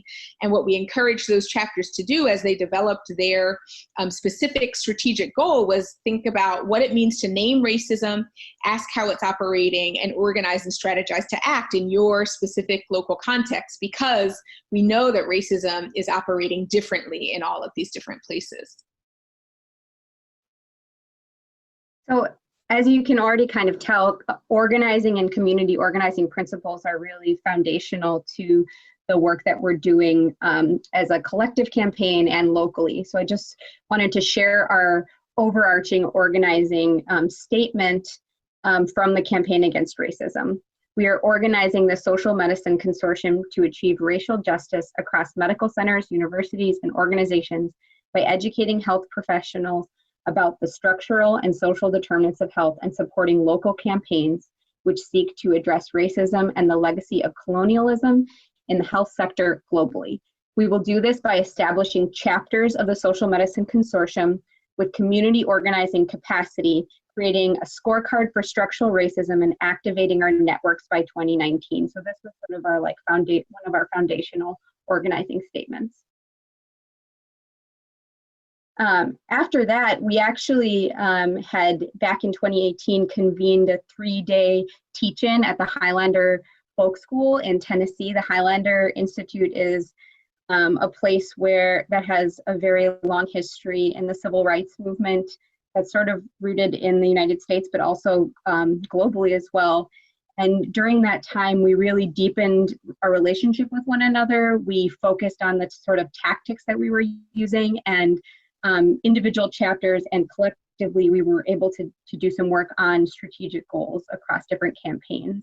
And so we came from that meeting together with a goal of the Campaign Against Racism, which is to dismantle structural racism and its effects on health around the world, because racism kills, by supporting local actions, efforts, and networks which aim to improve the health and lives of those most affected by racism. So really, really rooting in the local context and supporting one another in that work. Yeah, and as a movement, I think we just wanted to highlight that these were principles that we kind of collectively came up with in Chiapas last year. And that was after a year of the campaign and of all the chapters organizing around structural racism. We started to think what were also our foundational beliefs as a movement. And these were the principles that we collectively came up with. Number one, I think is very much rooted in the Freire methodology of that we're all leaders personally and collectively responsible of self-reflection. The next one is obviously the one which is foundational to us and comes from what was previously presented on structural racism, which is we must act in solidarity and in communities to expose and dismantle capitalism and racism as mutually reinforcing acts of violence while imagining a new reality that humanizes and centralizes the margins. And I think that's also a part of the campaign that we're trying to consistently center is the imagining part, the visionary organizing also. The third one is obviously racial justice is required for health equity, therefore we must name and dismantle racism. And it's important there that we put seen and unseen, and then understand this intersection with other systems of oppression. And that's very much where we are right now as a campaign in our political education, is thinking through racism as a system of oppression, but thinking through the other intersections, particularly capitalism, and how they all uphold structural racism and also work together to strengthen it. And then the last one is very much a healing justice kind of area for us, and it's repair and create, reparar y crear. This is just very quickly where we are. So we have 23 chapters and we're across 9 countries. We have like half of those chapters in the US, and then we have the other half across the other 9 global contexts. And that ranges, you can see on the map, from kind of Zimbabwe to Barcelona, which we'll discuss more later. How are we building our capacity? It's important here that we put that for us, there's 2 areas, our vision's kind of 2 areas of building capacity always. One is political education, that we're all kind of still learning about, first of all, how this oppression is practiced in our communities, and then we're all learning about dismantling, and we're all learning about when we dismantle these systems, what is the path forward then for our communities. And then the other area that we very much focus on is obviously organising and community organising. And I think it's important to say that we're really trying to prioritise also this year in the campaign that we don't take one methodology from the US or one methodology from Spain, that we expose ourselves to organising methodologies around the world. And we've done that with Theatre of the Oppressed, with Decolonialised Feminism in Spain. Now we're doing Abolition 101.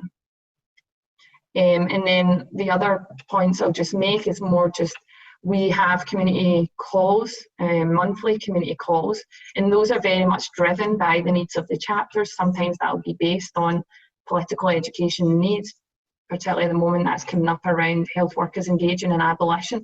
But then that might also just be some space to reflect. There were some calls recently about how organising has changed in the era of COVID-19.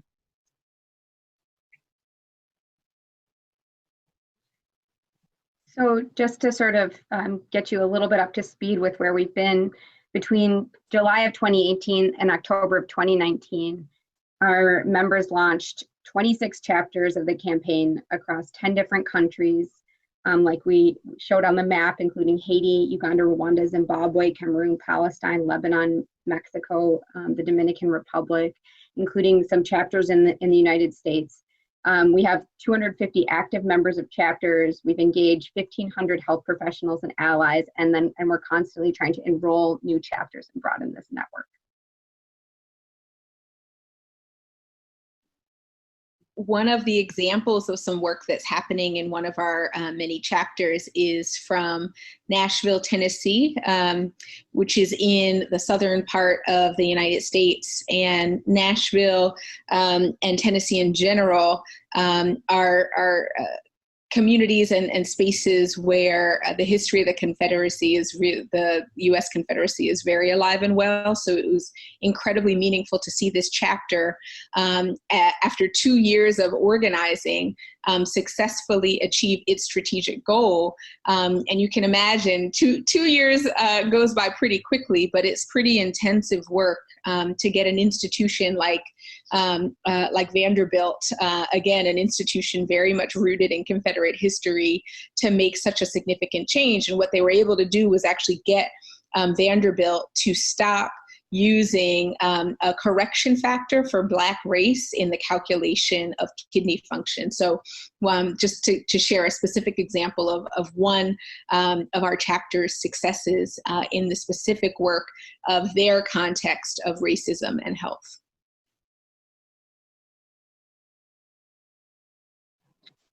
We wanted to also give the Atlanta chapter, because the Atlanta chapter for us is very much a chapter that we look to for in the third year, where we want to center our community partnerships, and we feel that they have from the beginning very much centered community partnerships, community organizers, and the marginalized and the most oppressed being the ones that drive forward their chapter goals.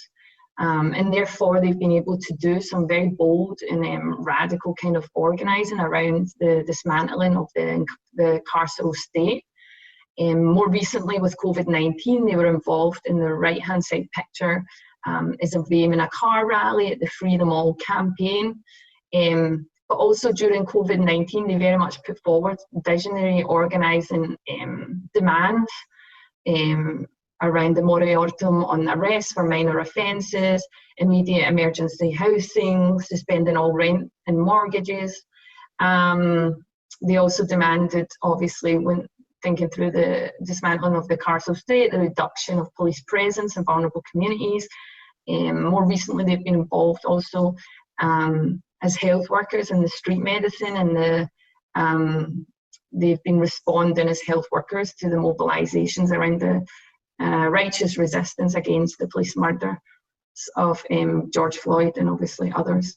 And then more recently, they actually led our Abolition 101 with an incredibly powerful community organising group called Survived and Punished.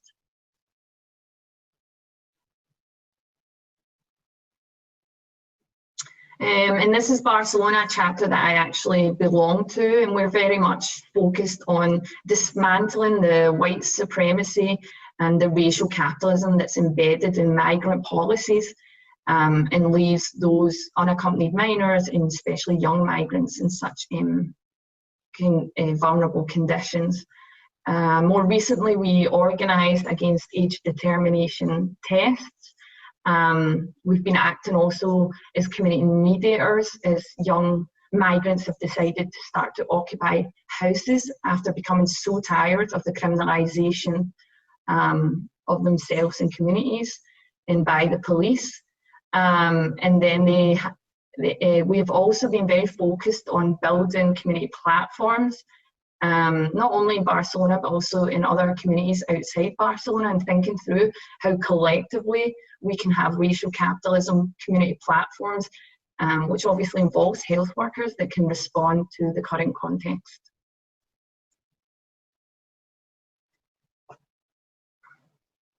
Another example of kind of one of the cross-chapter initiatives that some of our chapters have been involved in is actually submitting reflections and public comment in response to a hearing that was held on the Ways and Means Committee.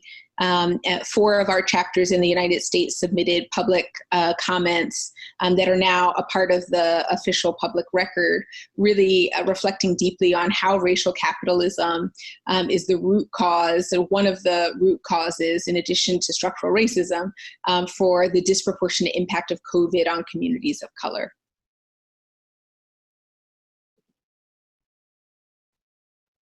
And then on a global scale, one of our collective actions that we have done this year was on the 1st of May. We had a Cancel the Debt party. So this came after the IMF and the World Bank talked about relief or suspension of servicing of debts, and we started a conversation about how we need to condemn and center the legacy of colonization and imperialism and racial capitalism, which has stolen the wealth from the different countries.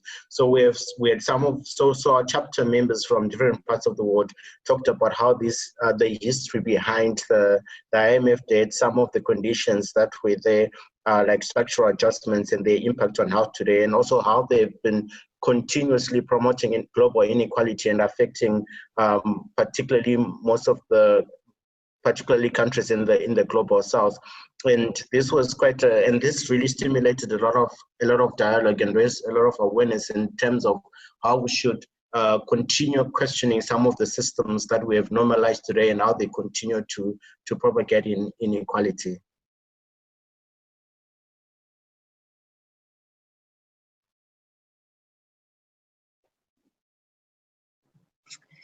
Yeah, so we just wanted to kind of discuss that we're coming actually towards the end of year 2. We're now moving on to year 3. We actually wanted to let everyone know also that applications are open for year 3 for new chapters, and we'll close the 5th of August. So if you are interested, please do contact us.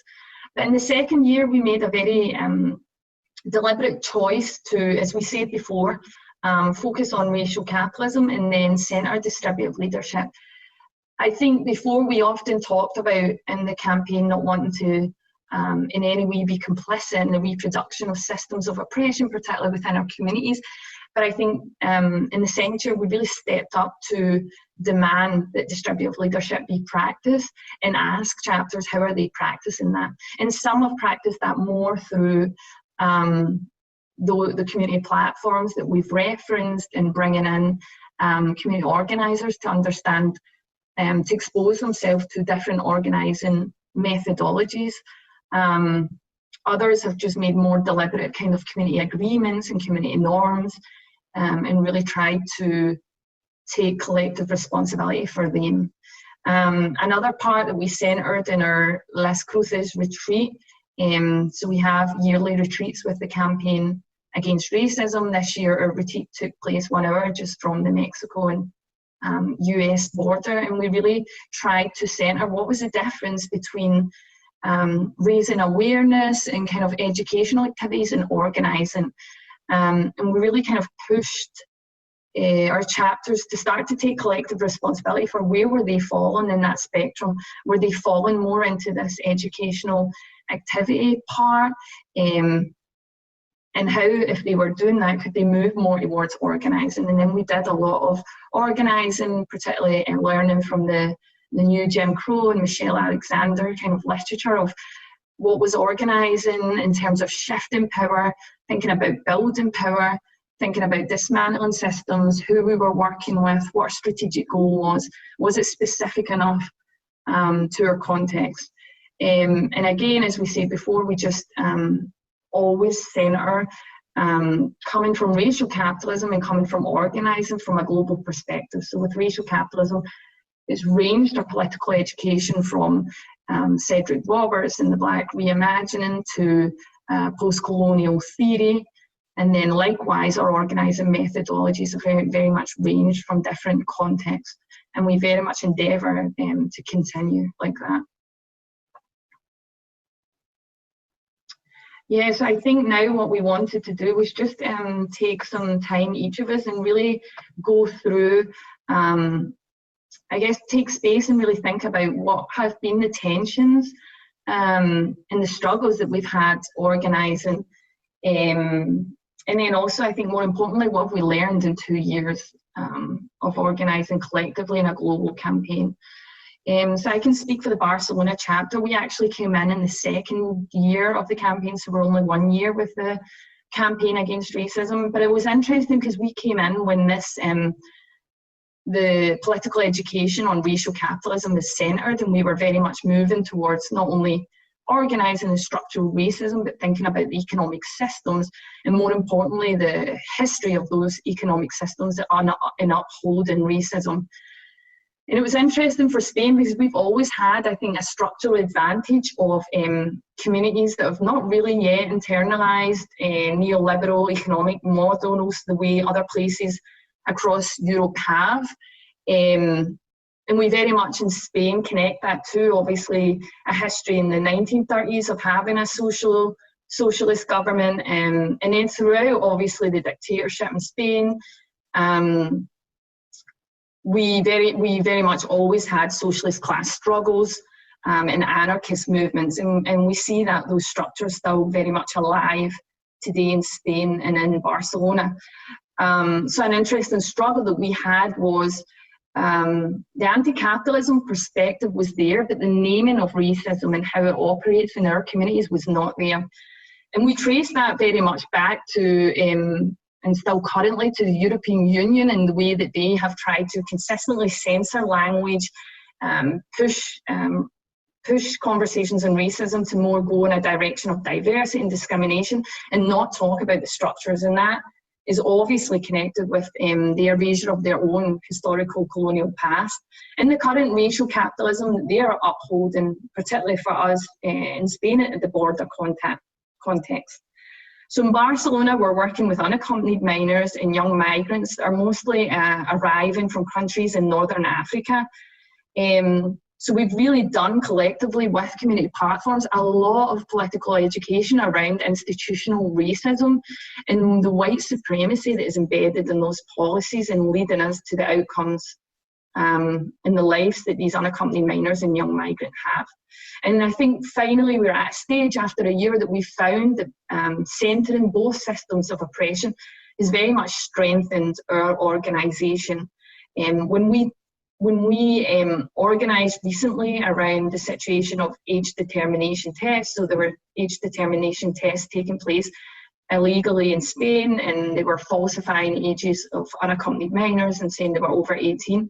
We were able to say that or organise around that and say that came first, obviously, from the structural racism and the devaluation of the body on the social interpretation of their skin, but that falsifying age also came from economic interests and the desire of institutional racism and racial capitalism to invisibilize the situation of their money, and that they were saving money ultimately by doing that.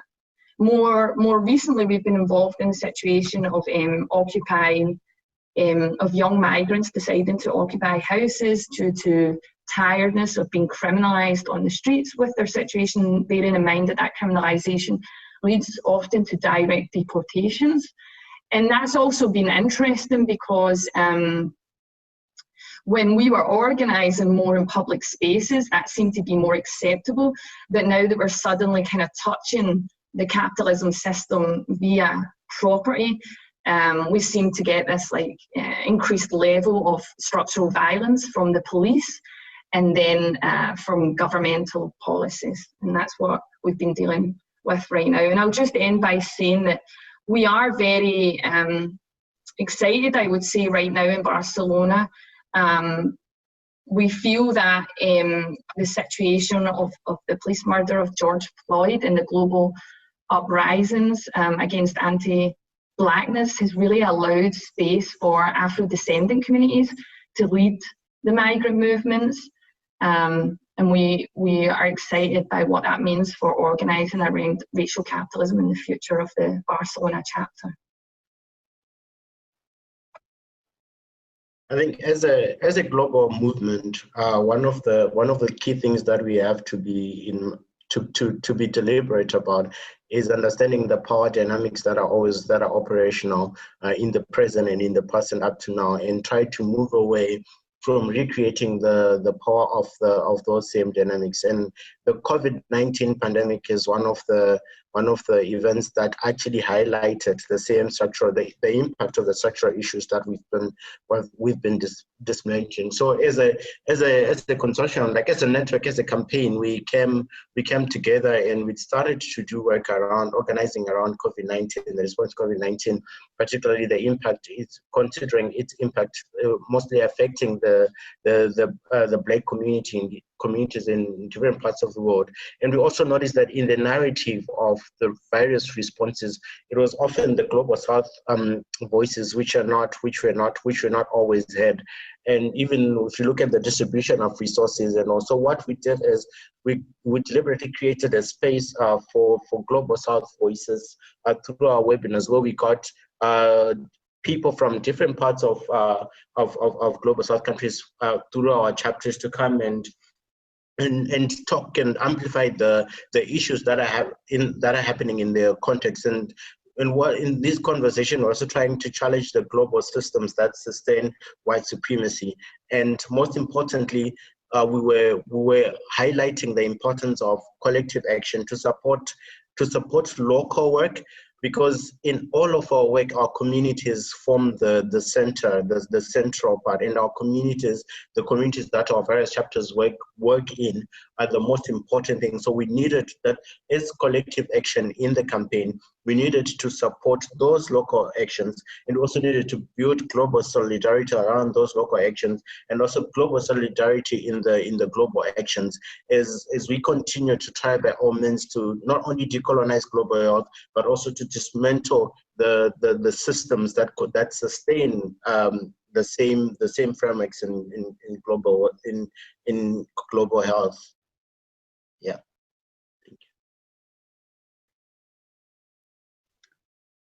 So I'm going to talk a little bit about the experience of the Minnesota chapter historically and recently. That the Minnesota chapter of the Campaign Against Racism is made up of mostly health educators who have a vested interest in sort of dismantling the intersection of racism, capitalism, housing, and housing inequity and how it relates to health outcomes. So that's what we were organizing around prior to COVID-19 and prior to the police murder of George Floyd. And one of the things we had struggled with up to that point was, how do we continue to center the work that's happening in community? How do we continue to center the people who are most affected by the inequity? That is, people that are experiencing homelessness, which in Minnesota is predominantly Black and Indigenous people who are disproportionately affected by housing insecurity and the downstream effects, which are chronic health conditions and poor health outcomes.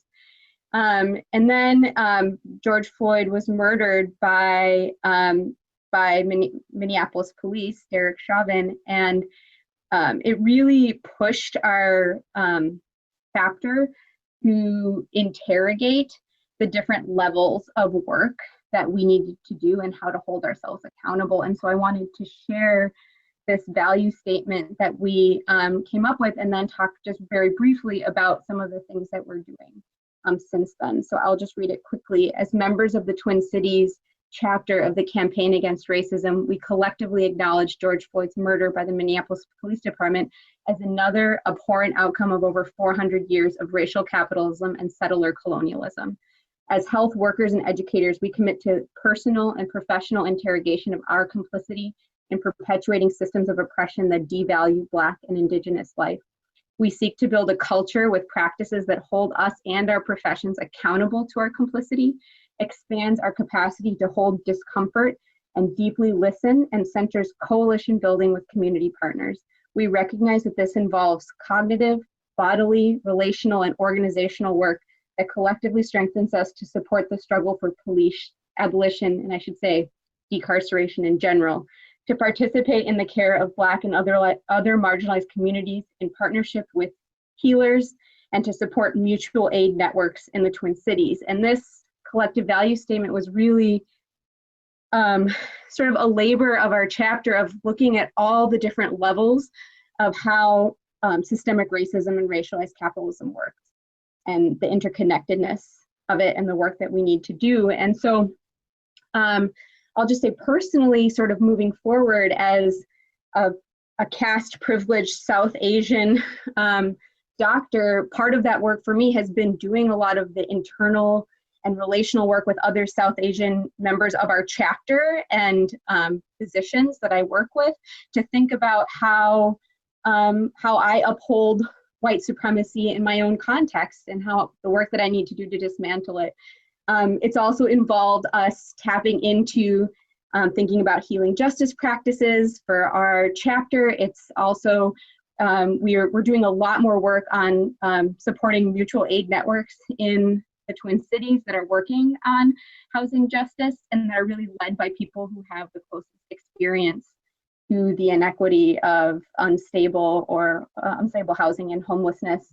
And one of the things that we're really excited about moving forward is we have a partnership with a theater group called Zamia, and Zamia is a theater organization that's composed of people who have formerly experienced homelessness or who are currently homeless, who do theater of the oppressed work.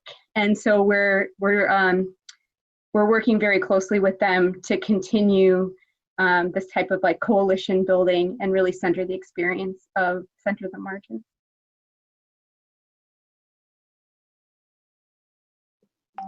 Yeah, thank you so much, Anne Marie and Tinashe and Arti. It's just, it's amazing. Again, like even for me listening, even though I work with these folks all the time, I'm still learning, even in this conversation right now. But I just wanted to share just some personal reflections on the journey of exploring how structural racism and racial capitalism are operating.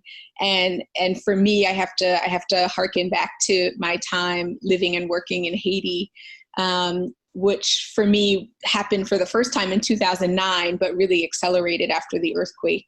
And I just have to, think about, for me, like understanding racial capitalism really came from understanding NAFTA and the Clinton years and understanding what that meant for Haitian rice farmers. Whereas NAFTA was celebrated as a huge victory here in the US for many people in power, it literally destroyed the Haitian economy and truly disrupted and changed the whole entire country in a way that created the conditions for the earthquake in January 2010 to be as destructive as it was. At the same time, years later, just in the past 3 or 4 years, you've seen movements in Haiti against debt collection and capitalist bodies like the International Monetary Fund. In fact, it was the policies of the IMF just a few years ago, moving to end fuel subsidies that led to one of the most recent rounds of uprisings in Haiti against capitalism and the explicit understanding in neoliberalism and capitalism that Haitians would be at the bottom, contributing their labor and reaping nothing except oppression and early death. And that helped me to understand where I come from in Philadelphia, quite frankly, because growing up in Philly, it was very hard to understand as a kid and as a young adult why certain neighborhoods looked the way they did and others didn't.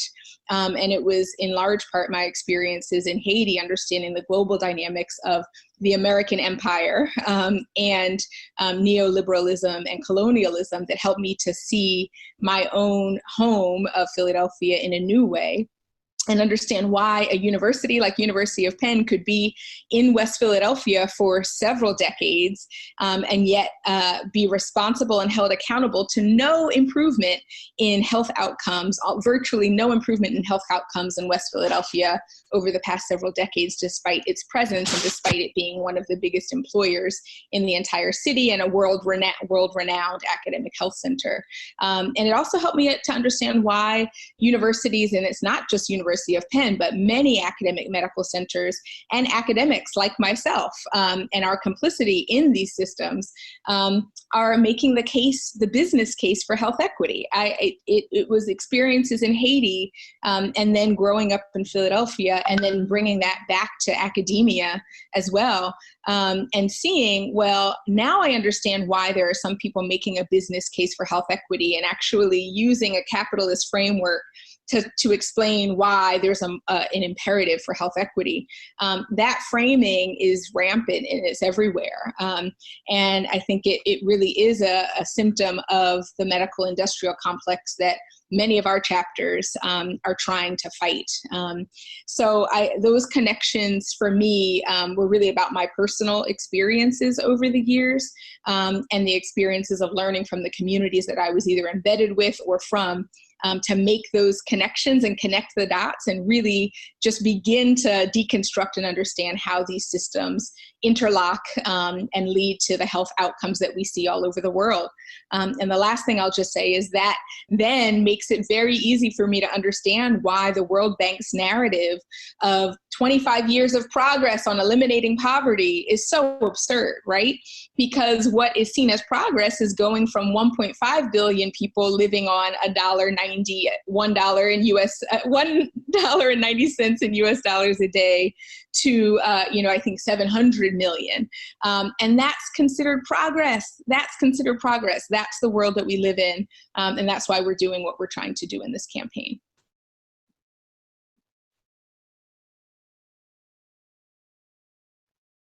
Yeah, so in most of the work that's been highlighted, be it in Uganda, in Haiti, in Zimbabwe, in Brazil, in Barcelona, in the USA, I think one of the most important things that we have to realize is the importance about community, because at the end of the day, what we're doing is we're trying to dismantle these power systems that promote inequity. So is one of the key things that we are looking into as we move into the next phase of the campaign is continuous centering the voices of the community through expanding and strengthening our community partnerships.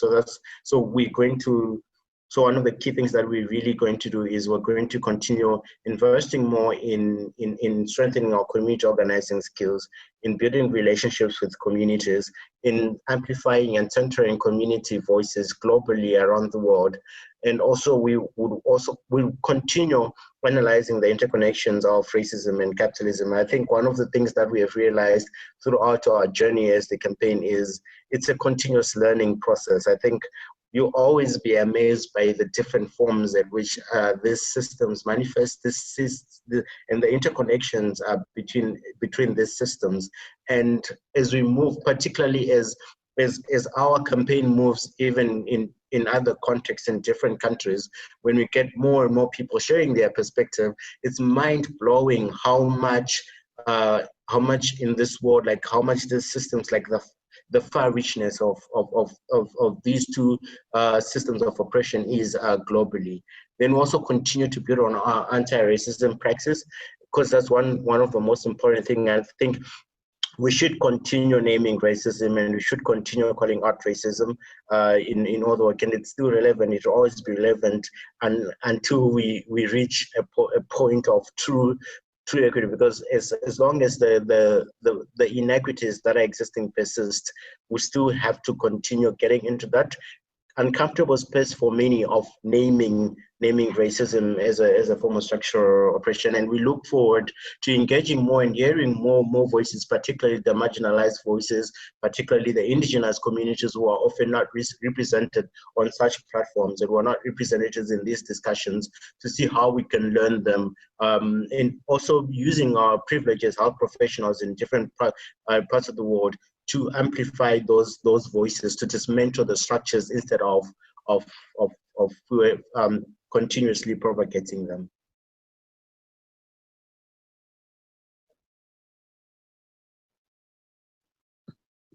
So that's our presentation.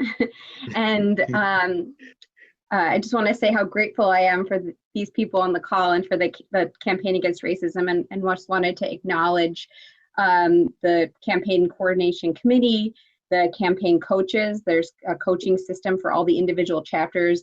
Dr. Kamara Phyllis-Jones, who has been sort of a grounding force for us in understanding systemic racism, and our chapters, amazing chapter reps, and all the community people and organizers that we work with. And then finally, if you're interested in the campaign, I know Anne Marie did mention that we have open chapter applications.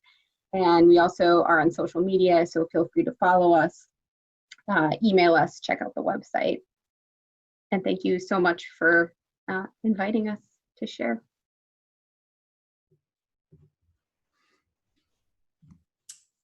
Well, fantastic. Thank you, everyone. We'll have another 10-minute break here with music, and then we'll be back in 10 minutes for another presentation.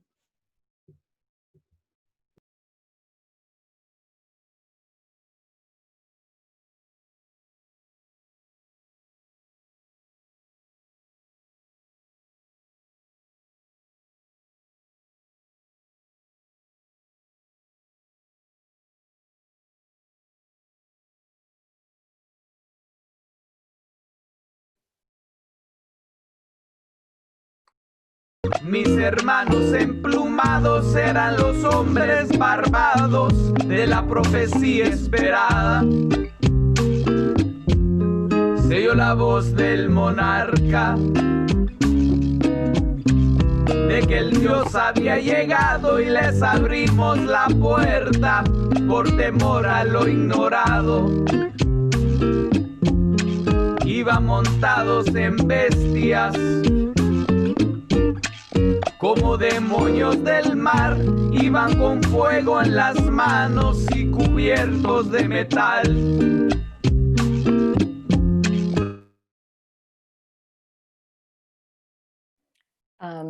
Sorry for that, everybody. We're just queuing up a different presentation right now. This is Linda, but I will say that apologies, we're a little bit behind. As usual, in Doctors for Global Health, we have more to share than there really is time for. So we appreciate you hanging in there with us. What we're sharing now is going to be just some pictures from over the years with Doctors for Global Health, and we'll spend about 10 minutes doing that. And as we do, this could be a good Nos quedamos 300 años esclavos.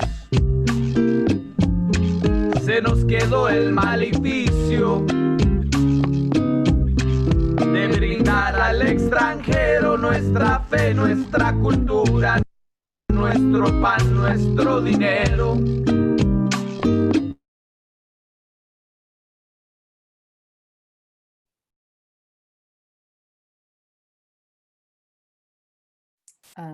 This would be, we're going to put another donate link in the chat box right now. And for anybody who has the means or ability to donate to our work, this weekend in honor of our 25th anniversary, we're trying to raise $25,000 to support the work of our partner communities. You've seen the incredible work that we're doing in El Salvador, in Santa Marta, and in Estancia.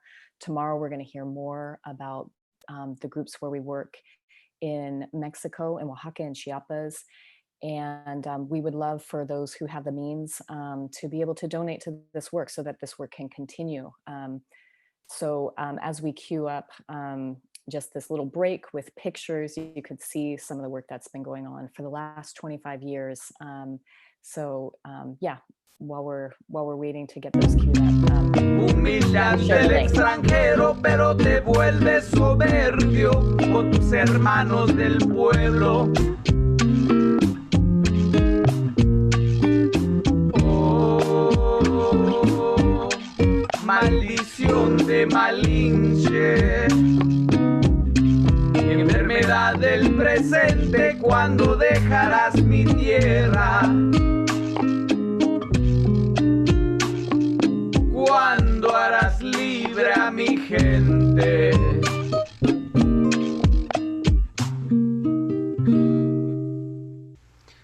This next song is a song by a friend of mine called Alex Cuba. This song is called Voz de Corazones, and I believe it's a very beautiful song, and the lyrics talk about unity. And I think that we need that in these times. So here's Voz de Corazones.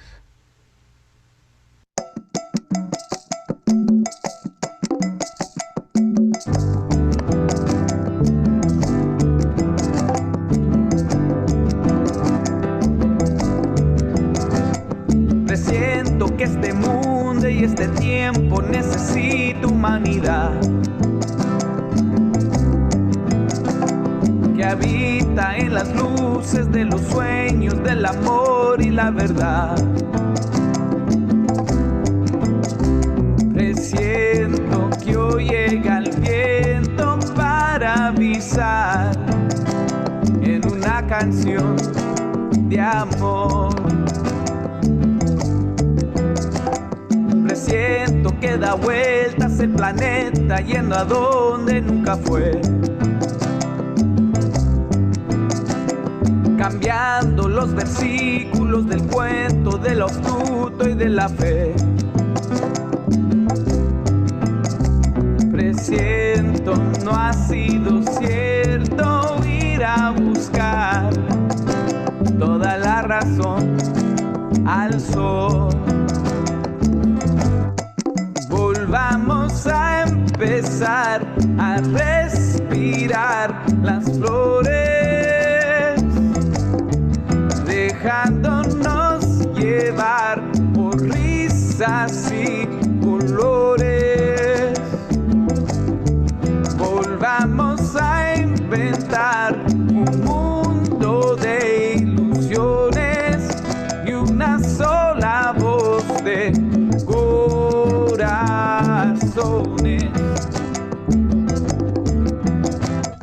Presiento que se oculta este momento de la estricta realidad. En verbos le hace ronda el pensamiento, pero nadie empuja más. Me entrego en aquel concepto de ir a brindar mi definición, definición, definición de amor. Volvamos a empezar a respirar las flores, dejándonos llevar por risas y colores. Volvamos a inventar un mundo de ilusiones y una sola voz de corazones, y una sola voz de corazones, y una sola voz de corazones.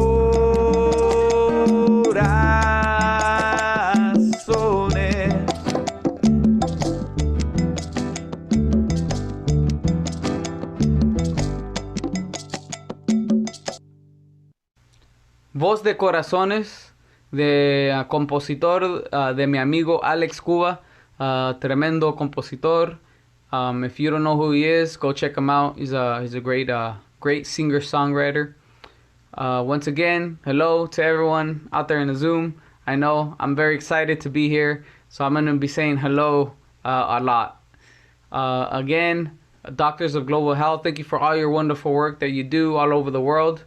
And I hope that my art, my music is contributing to that. This next song is by a Puerto Rican composer named Andrés Jiménez. The song is called El Pobre Sigue Sufriendo. And it was recorded in 1978, I believe. A very powerful song with very powerful lyrics. And it was really relevant to what was happening in Puerto Rico at the time. Esta siguiente canción se llama El Pobre Sigue Sufriendo, de el grande compositor puertorriqueño Andrés Jiménez. Se grabó en 1978. Sí, 1978. Y la canción se llama El Pobre Sigue Sufriendo.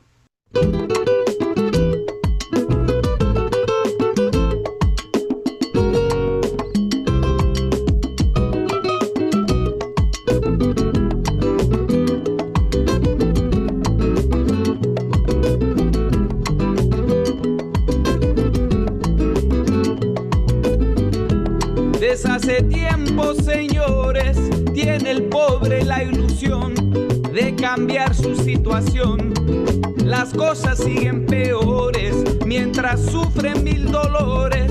El rico sigue viviendo y en exceso consumiendo lo que al pobre le ha robado.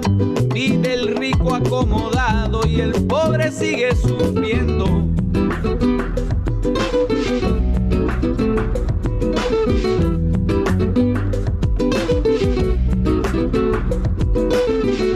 Goza el rico su riqueza, disfruta su posición, tiene un yate y un avión y una hermosa residencia, y disfruta sin conciencia su poderío bendiciendo.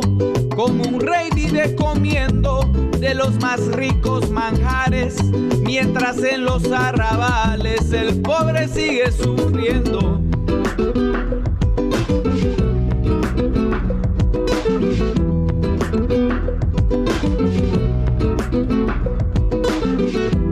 El pobre alaba la tierra, trabajando en las montañas y sacando de sus entrañas el fruto que en ella encierra. Y en lo alto de la sierra su vida está consumiendo, trabajando y produciendo, padeciendo a cada rato. El rico compra barato y el pobre sigue sufriendo.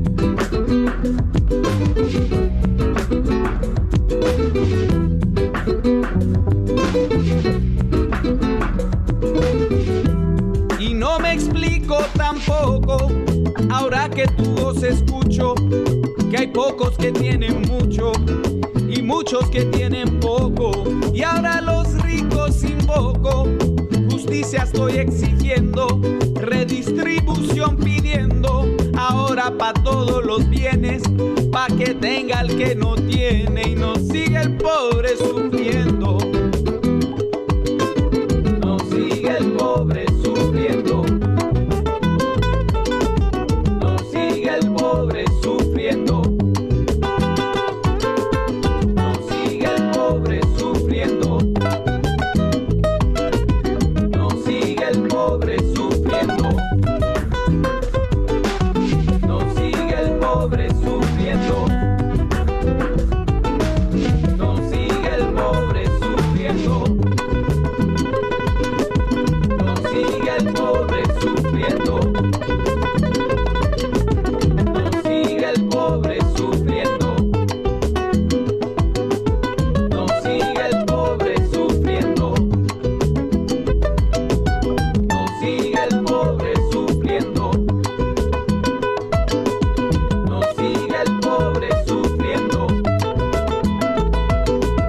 No siga el pobre sufriendo. No siga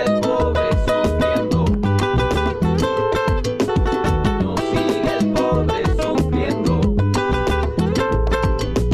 No siga el pobre sufriendo. No siga el pobre sufriendo. No siga el pobre sufriendo. No siga el pobre sufriendo. No siga el pobre sufriendo. No siga el pobre sufriendo. That song was El Pobre Sigue Sufriendo de Andrés Jiménez. Again, that song was recorded in 1978, and the lyrics were very relevant to what was happening in Puerto Rico at that time. I hope you enjoyed it. This next song is a famous song by the legendary Bob Marley called Redemption Song. Before I Hello, everyone. Welcome back. So we're going to do a change of plans because we're running a little behind. We're going to move the presentation by Jen Casper to tomorrow, and we'll move to have an open forum now. So this is an experiment. Welcome to the internet in the 21st century. And our suggestion is that we will invite all the attendees to become panelists so that we can all share our video and have a conversation. If you would not like to share your video, that's totally fine. And what we'll do now is go through and just bring everyone in so you have the option to share video. And for the panelists, please feel free to add your video, and then we'll have a conversation here. And so if of the co-hosts that are participating, could you please help by bringing people in as panelists? Okay, will do. And then I wanted to also invite folks, you can use the chat box or the Q&A to ask any questions, but we will have you all as panelists so people can unmute themselves. Might get a little chaotic if we're all trying to talk. So if you're not speaking, then we'll have you just be mindful to mute yourself. This conversation will be in both Spanish and English, and it'll be something that we're learning as we go, kind of how to stay connected in communication with one another.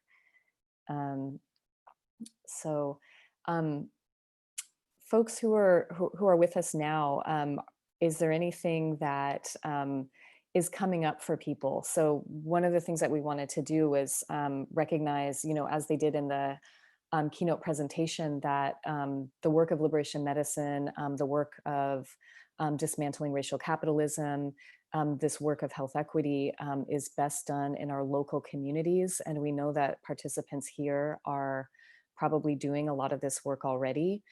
This is an opportunity to share the work that you're doing with others so that we all know that it exists, so we can support you within our own networks, to ask questions of others about what their work looks like and how it's going for them, or to pose questions about how do we practice liberation medicine in our communities and globally. So please don't be shy. We're here to bring everybody together in community, however that turns out today. Tomorrow afternoon, we will also have an open forum at the end of our time. So we're about halfway through our General Assembly. Tomorrow we'll start again at the same time and hopefully end at a time that we thought that we would. And our open forum will be today and tomorrow. So it looks like right now everybody is a panelist. So everybody sort of has equal opportunity to share your voice, your vision, your experience. So we'll just push go on all of that. And before we start, I just also want to say that with this as our 25th anniversary celebration, we're also trying to raise $25,000. So if you like the work that you're seeing here, if you like the values that we bring, and if you want to support this work, we know that everybody comes with a different ability to be able to share. We invite sharing and participation with your voice, with your presence, with your work. And for those who have an ability to donate financially, all of the proceeds go to our partner communities, minus just like 2 or 3% that goes to our administrative costs. So this is really all donated to our partner communities, the work that you're seeing here. And I'll put another link in the chat box for those who have the ability to donate. Thank you, everybody.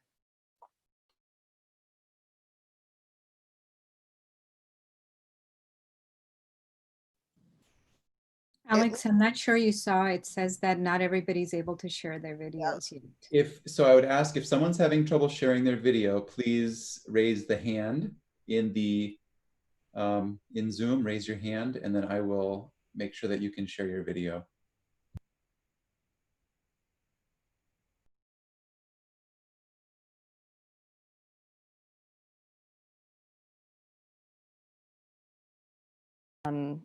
Alex is getting to those folks who are raising their hands. Does anybody want to kick us off?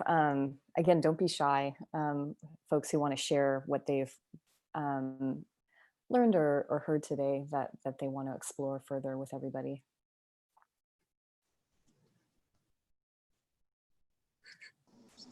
I'll go. Oh, I'm sorry. Hi everyone, my name is Patty. I was a Sandy Camp scholar back in 2017. And so this is how I got introduced to Global Doctors for Health. And so I'm really grateful to kind of be able to see everyone. I recognize like a lot of familiar faces like Nani, Shirley, and the rest of the team, and also just kind of hearing from our partners in El Salvador. So it was nice to see Cecilia, even though she was on the video briefly, but also Lucia. I spoke with them when I was there at one of our meetings. And so it's really nice to kind of see how resilient these communities are, especially with the pandemic, and still trying to go into the community and make a difference by either disseminating information so that they can take action to stay healthy. So I really appreciate the work that you're doing, and I'm just happy that we were able to kind of go via Zoom to be able to stay connected and hear the wonderful work that we're all doing. Thank you so much. It's great to have you here and to reconnect.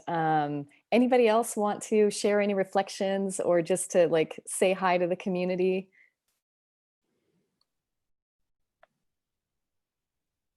And also I want to invite folks to feel free to share in whatever language is most comfortable for them. I just wanted to add that as treasurer of Doctors for Global Health, I've been looking at the registrations through Eventbrite, and it's been exciting to me to recognize a lot of the names. Patty, yours was one, people who we've come in contact the last few years, and to know that you're still there with us, and that really, it really means a lot. So I just wanted to say bienvenido a todos y todos. Welcome to all of you on a more personal level, and getting to see the faces again now is just an added treat beyond just seeing the names. Thank you, Shirley. We also would want to make a special welcome to people who are here in participation with us from outside of the United States. And I'm not sure where some folks are coming from, but if you want to just share maybe where you're located, and maybe I'll call on you, Luis, who I know where you are, but I don't know if you want to share with us where you're coming from and how you're connected to Doctors for Global Health as a way of inviting others to share as well. Luis Diego Aguilar, if you're there, say hello to everybody. And he might have stepped away as well, so I'm not sure. Others, if you want to share where you're calling from or where we're coming in from, that would be wonderful. Hello. Hello? Yeah, hi. You're a little quiet, Alhaji. Okay. Nice. I can... Hi. Hey, you All have right, to speak up a little bit, Alhaji. Okay, that's good. Yeah, All right. better. Okay, better. Okay, cool. Yeah, I'm Alhaji. I'm calling from Sierra Leone. It's about 8 p.m. here or 7:45, and I've been involved with DGH. I think I was in Seattle. I met a good friend of mine, Sean Traficant, who invited me to to come to that meeting, but also invited me to participate with DGH because we both believe in issues around social justice, around community empowerment, and doing a lot of that type of work.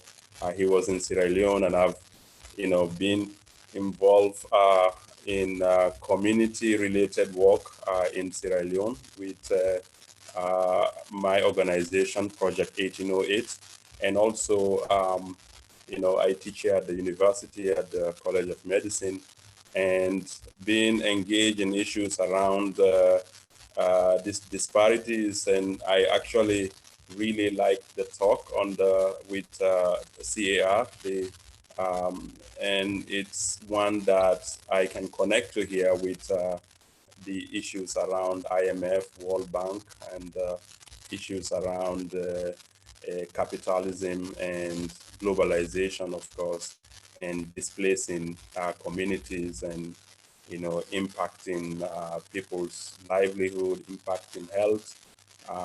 We don't have the capacity most of the time to, and even the ability to challenge those, but we're trying on our little ways in the communities to empower communities, but also to begin to think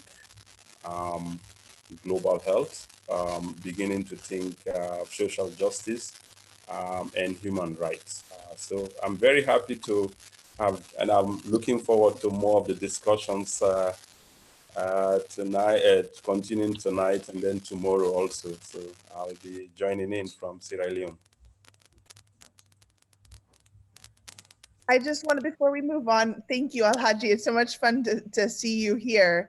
Yes. I just wanted to, I know it's sort of a random comment, but I think it's sort of a testament to the beauty of our community in DGH. I was unable to attend the Seattle conference because I was actually working in Liberia at the time. And I randomly met Alhaji on a plane. We happened to be sitting next to each other on a plane. We had no idea who each other were. And just by nature of the fact that we started talking to each other, we figured out that we had this beautiful connection. And I think that's sort of the testament to this, the real community of DGH, sort Absolutely. of around the entire community, around the world. And so it's really cool to see everybody here, because that really is why we continue to participate in groups like this. Absolutely, and we've stayed together for all this while. Yeah, continue to be friends and talk. Yeah, absolutely. Thanks, you guys. Hey, Luis, you want to say hi to everybody? Yeah, absolutely. I'm sorry I didn't talk before. My audio was not working. I was moving with cables and trying to connect everything. To me, it's beautiful to be part of this, to be listening to all of you. My heart started beating fast when I heard Alhaji, because I was with Sean in Sierra Leone when we went there with DGH, and I'm just really happy to share with all of you. I hope in the future I can participate even more. And yeah, thank you so much for what you do. It's an honor to be here. Thank you, Luis. Gina had something that she wanted to share. Go ahead, Gina. Thank you. Hi, good morning, everybody. Can you guys hear me? All right, my name is Gina Guillaume. I am the current community medicine fellow at Harvey UCLA Medical Center. I'm working very closely with Dr. Puvula this year. I'm so excited. Thank you, everybody, for all of your work. Thank you so much for educating us this morning. This was awesome. I did have, I guess, a two-part question for Dr. Michelle Morrison's team. I wanted to ask, can you please expand a little bit more on the work you did in Haiti? I am of Haitian descent, like both of my parents are from Haiti, but I was raised in the Bahamas. So I think for me, I'm a little embarrassed because I'm trying to learn more about, problems that are facing Haiti. So I wanted to hear a little bit more about the work that you did. And also to the young lady, I'm sorry, I can't remember your name, who grew up in Philadelphia. I also wanted to ask, are there any books or resources that you know of or that you currently use to just keep updated on the things that are happening in Haiti right now, or what you've experienced there? Great, thank you so much, Gina, for your question. I'm not sure, do we have anybody from the Campaign Against Racism that's here that's able to answer Gina's question? And if we don't have somebody live, we're gonna bring that question to them, and we'll probably end up answering that tomorrow morning through the Campaign Against Racism. That's a great question, and not sure if folks from CAR are on that could speak to that, and if not, we will answer that in a little bit of a delayed fashion. Thank you so much for your question. Oh my gosh, I just see so many beautiful faces. Yeah, so I'll pose that question to them. Who else wants to share, either just by introducing yourself, saying hi, showing us your beautiful kids' faces, anything. Welcome to everybody. It's just really nice to be here in community with everyone. I can share. Hi, my name is Apple Sepulveda. I am a pediatric occupational therapist, and I'm happy to be here. I'm passionate about social justice and health equity. I've known about this through Anjali Taneja, who was who's also speaking tomorrow, and she is a co-fellow for a fellowship that I did through the Robert Wood Johnson Clinical Scholars. So I just wanted to introduce myself, and I'm in Los Angeles.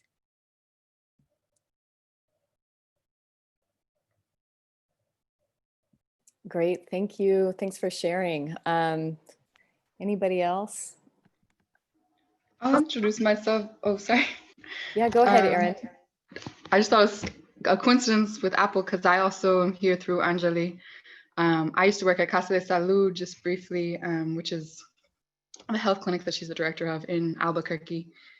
I just graduated in nursing school, and yeah, so I'm a new nurse. I'll be starting pediatric, either orthopedics or burn ICU coming up, and very much feel like my education and most of the hospital settings I've been in have been totally lacking any type of this discussion. And so I'm trying to find ways to hopefully incorporate that into the work that I do.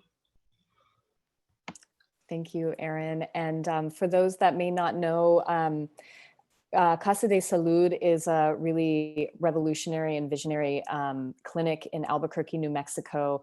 And we're going to hear all about it tomorrow through our friend and comrade, Dr. Anjali Taneja, who did her residency program at Harbor UCLA with myself and others. And so we really look forward to that.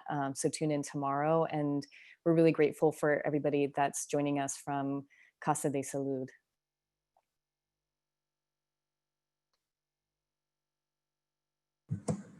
I'll say a quick hello. I'm Elizabeth Rogers. I'm internal medicine and pediatric doctor in Minneapolis. I work at a federally qualified health center here and do health services research through the university, and was introduced to DGH as a medical student, where I spent time in Santa Marta, El Salvador, and have been a part of the board and part of DGH since. And I'm really happy to be here, and I am very thankful for the opportunity to get to connect virtually and learn from everyone. And this is Louise, my daughter, and she's saying hi to you. Say hi.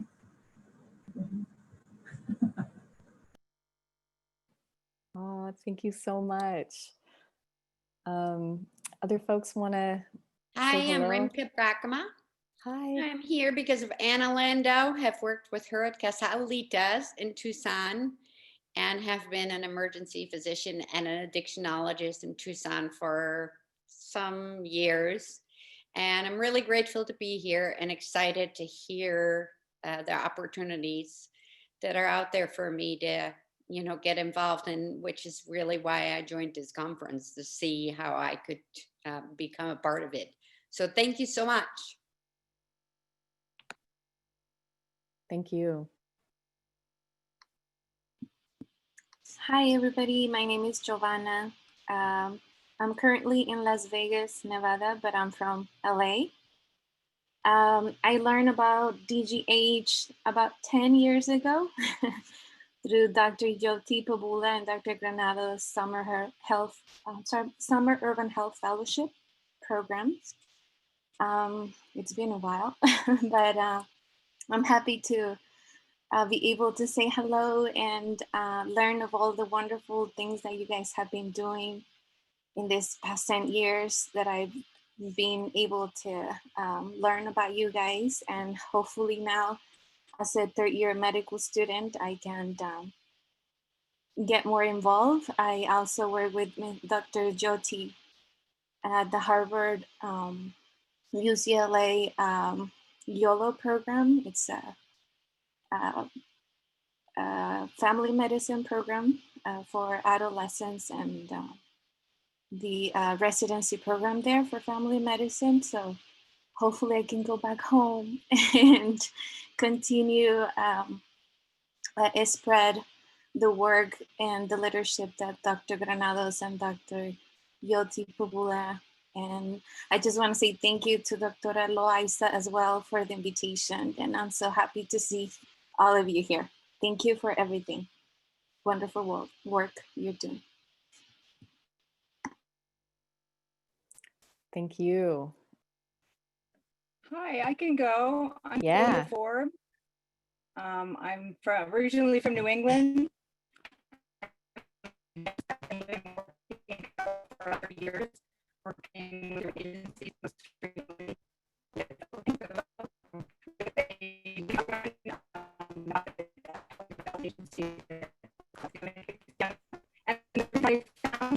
We're having a little bit of connection problems to hear you, Belinda.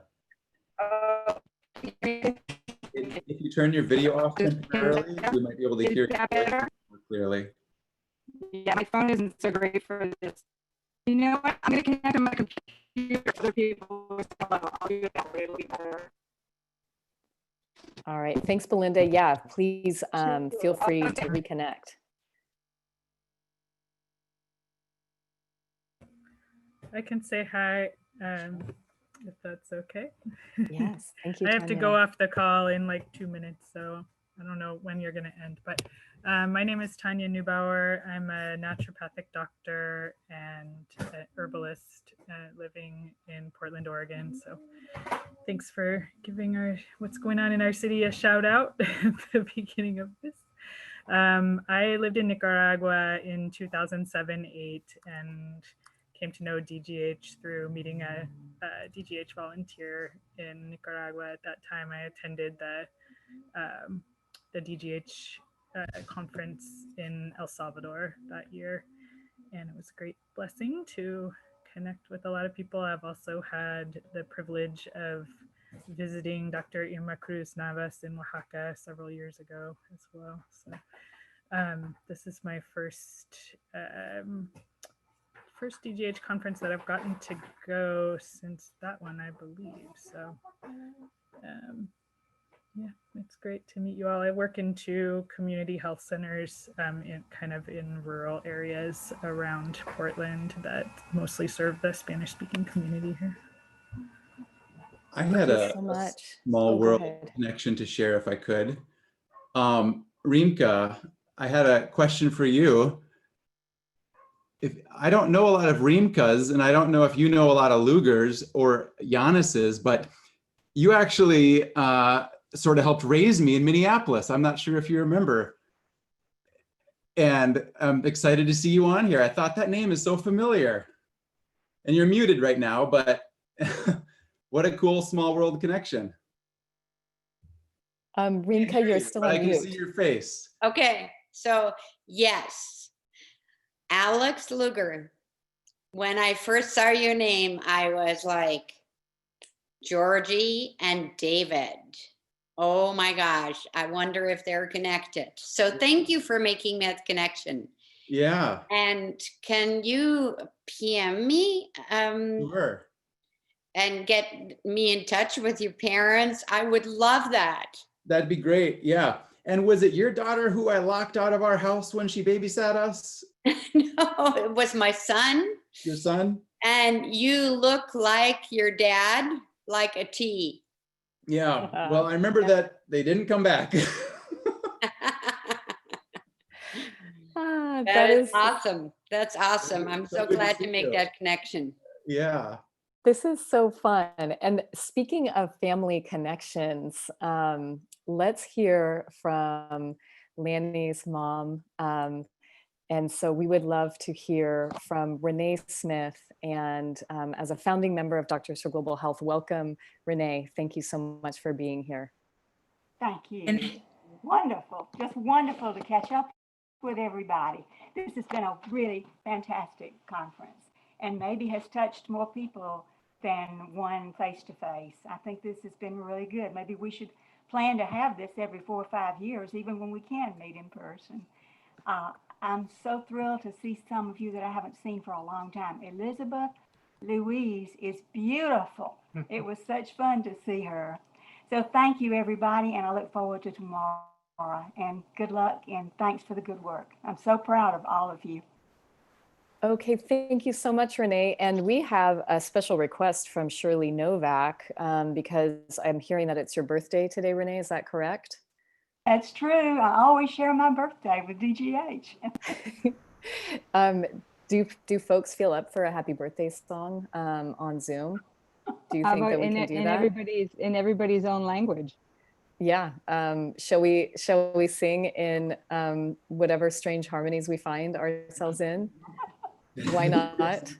We can't do a cinnamon roll hug, but we can do this. Well, and let's sing happy birthday to DGH in whatever language you feel comfortable in, and also to Renee. And we won't ask you what your age is, but we think it's somewhere around 25. I'm afraid it's 81.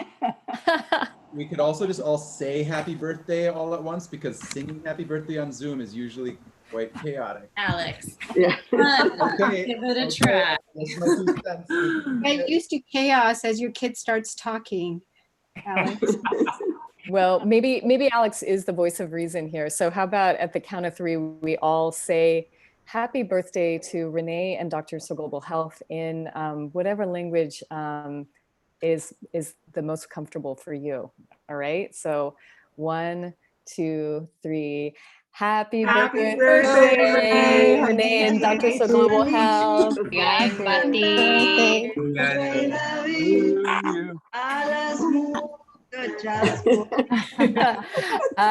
Estoy escuchando de Irma. Gracias, Irma. That was memorable. All right. Well, it's 1:04 p.m. in Pacific time. And I know we've probably gone a little bit over, and we're going to have to do some of the programming that we planned today for tomorrow. Do folks want to add a little bit more and just stay here in this space with one another, or we have more time for introductions? This is really casual, just being here together. So, feel free to stick around, but maybe we should wrap it up in about 5 minutes to allow people to be on their way. And then tomorrow morning, we'll be back, morning on the West Coast in the United States at 9 a.m. And today, if folks have time and the means, we would appreciate any donations to our partner communities, and we'll share that link one more time. We've got about 5 minutes left for anybody who wants to share. Linda, I'm here on my computer now. Can you all hear me? Yes, Belinda, that's much better. Please okay, share. Good. I'll just start again and be quick, because I just want to make a plug for Doctors for Global Health, which I came across your assembly thanks to Lanny. He and I and others were were co-authors for a book called Building Partners in the Americas. And I recently reached out to the other authors for another reason, and Lanny sent the link to this assembly. So I've been really, really pleased to be a member of it. I'm going to do a terrible thing. I'm going to plug the book over Zoom. But the reason I do that is because the El Salvador chapter talks a lot about DGH and the great work you've been doing in Santa Marta. So me, I'm Belinda Forbes. I'm originally from New England. I've been in Nicaragua for 30 years. I'm a dentist. I work with a nonprofit health and development agency called Acción Médica Cristiana. So I really identify with a lot of what was shared this morning and just celebrate the work that you're doing, and have been pleased to be here. So thanks. Thank you so much, Belinda. That's great to hear the connections that everybody has to this group. Can I jump in? Yeah, please. Well, Belinda, thank you so much. And that it's great, the connections, because the part of the part of that book that was written about Chiapas was written by Linnea Katz together with a co-author who works with Socios en Salud. So it was a great collaboration there, so it's really wonderful to have connections upon connections upon connections, and many of us on today's conference were last together physically in Chiapas, Mexico, in a conference that was put together by the CAR, and that helped to bring that together again. And I've noticed a lot of folks, some people publicly, some people directly to me, just saying the time that they somehow interacted first with Doctors for Global Health. I see that many people are actually haven't haven't spoken up yet, but as we look down and see, you can look on the participants list and see where everyone is. Welcome. And if you wonder where somebody is and that you haven't seen them and you have their you have their text or their Instagram or however else that you can connect with them, telephone. Some people still use telephone. There's no time to write a postcard. Write them tonight, write them this afternoon, and invite them to come tomorrow. That's one of the things I've been doing, sitting here trying to, for the folks that I know really would love to be here. So please, anybody that's here, a lot of the folks that are here for the first time in years, I think we're co-presenting with someone else. Write that person. Anyway, thank you. And I don't know if anyone's thanked you, Linda, and the other folks from the West Coast who really helped put this together. This is amazing. I know this is the first. This is the first time that Doctors for Global Health has done this. I can't imagine us having a General Assembly in the future that doesn't include this as a component, so that we can have people without having to do the carbon footprint thing. You know, somewhere between the carbon footprint and the cinnamon roll, and what's happening now with COVID-19 is where we have to come together. So a vaccination of hope, a vaccination against systemic racism, against COVID-19, and a cinnamon roll hug for everyone. Thank you. Linda, can I just say something quickly? So yes. Unfortunately, this is an administrative announcement as the registrar for DGH. So people who are identified as voting members will have received a ballot. If you could please forward a response to that ballot. I am going to send it out one more time again momentarily. If you want to become a voting member, just complete a membership form and identify the fact that you participated in today's or this weekend's virtual conference to qualify. And then we will do the board election process tomorrow. So just again, just a reminder. Thank you. Could someone send that form out, please, to the? It was sent. Yeah, Lanny, it was already sent. So it was in the email that Linda sent out. It's in that whole document. Perfect. Just to be sure that people know where it is. Thank you. Linda, could I add one thing also for the people who are still with us? When you registered on Eventbrite, all the information we got from you was a name and an email address. If you are new to DGH, we would love to be able to put your full contact information in our database, which means you will get anything that we send out, which isn't a lot, so it wouldn't fill your mailboxes burdensomely, but it would be really nice to know what part of the country you're from, et cetera, et cetera. So if you go on the DGH website, it will ask you to be a member. You can sign up to be a member, which you certainly are from participating today, and then we'll get your contact information. So that would be really very much appreciated. Thank you.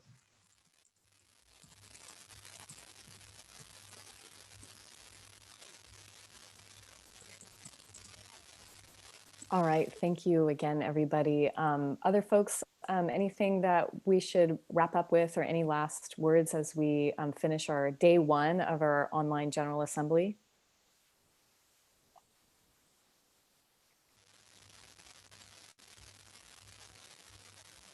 Okay, well, then we will take that as, I think, an opportunity to celebrate a little bit offline until tomorrow morning. And we'll see everybody then. It's just wonderful to be here with all of you, and we're grateful for your participation and your support of our work. Alex, do you want to just bring us home? Okay, great. Thanks, everybody. And with that, I'll close the webinar and we'll see you tomorrow. Thanks.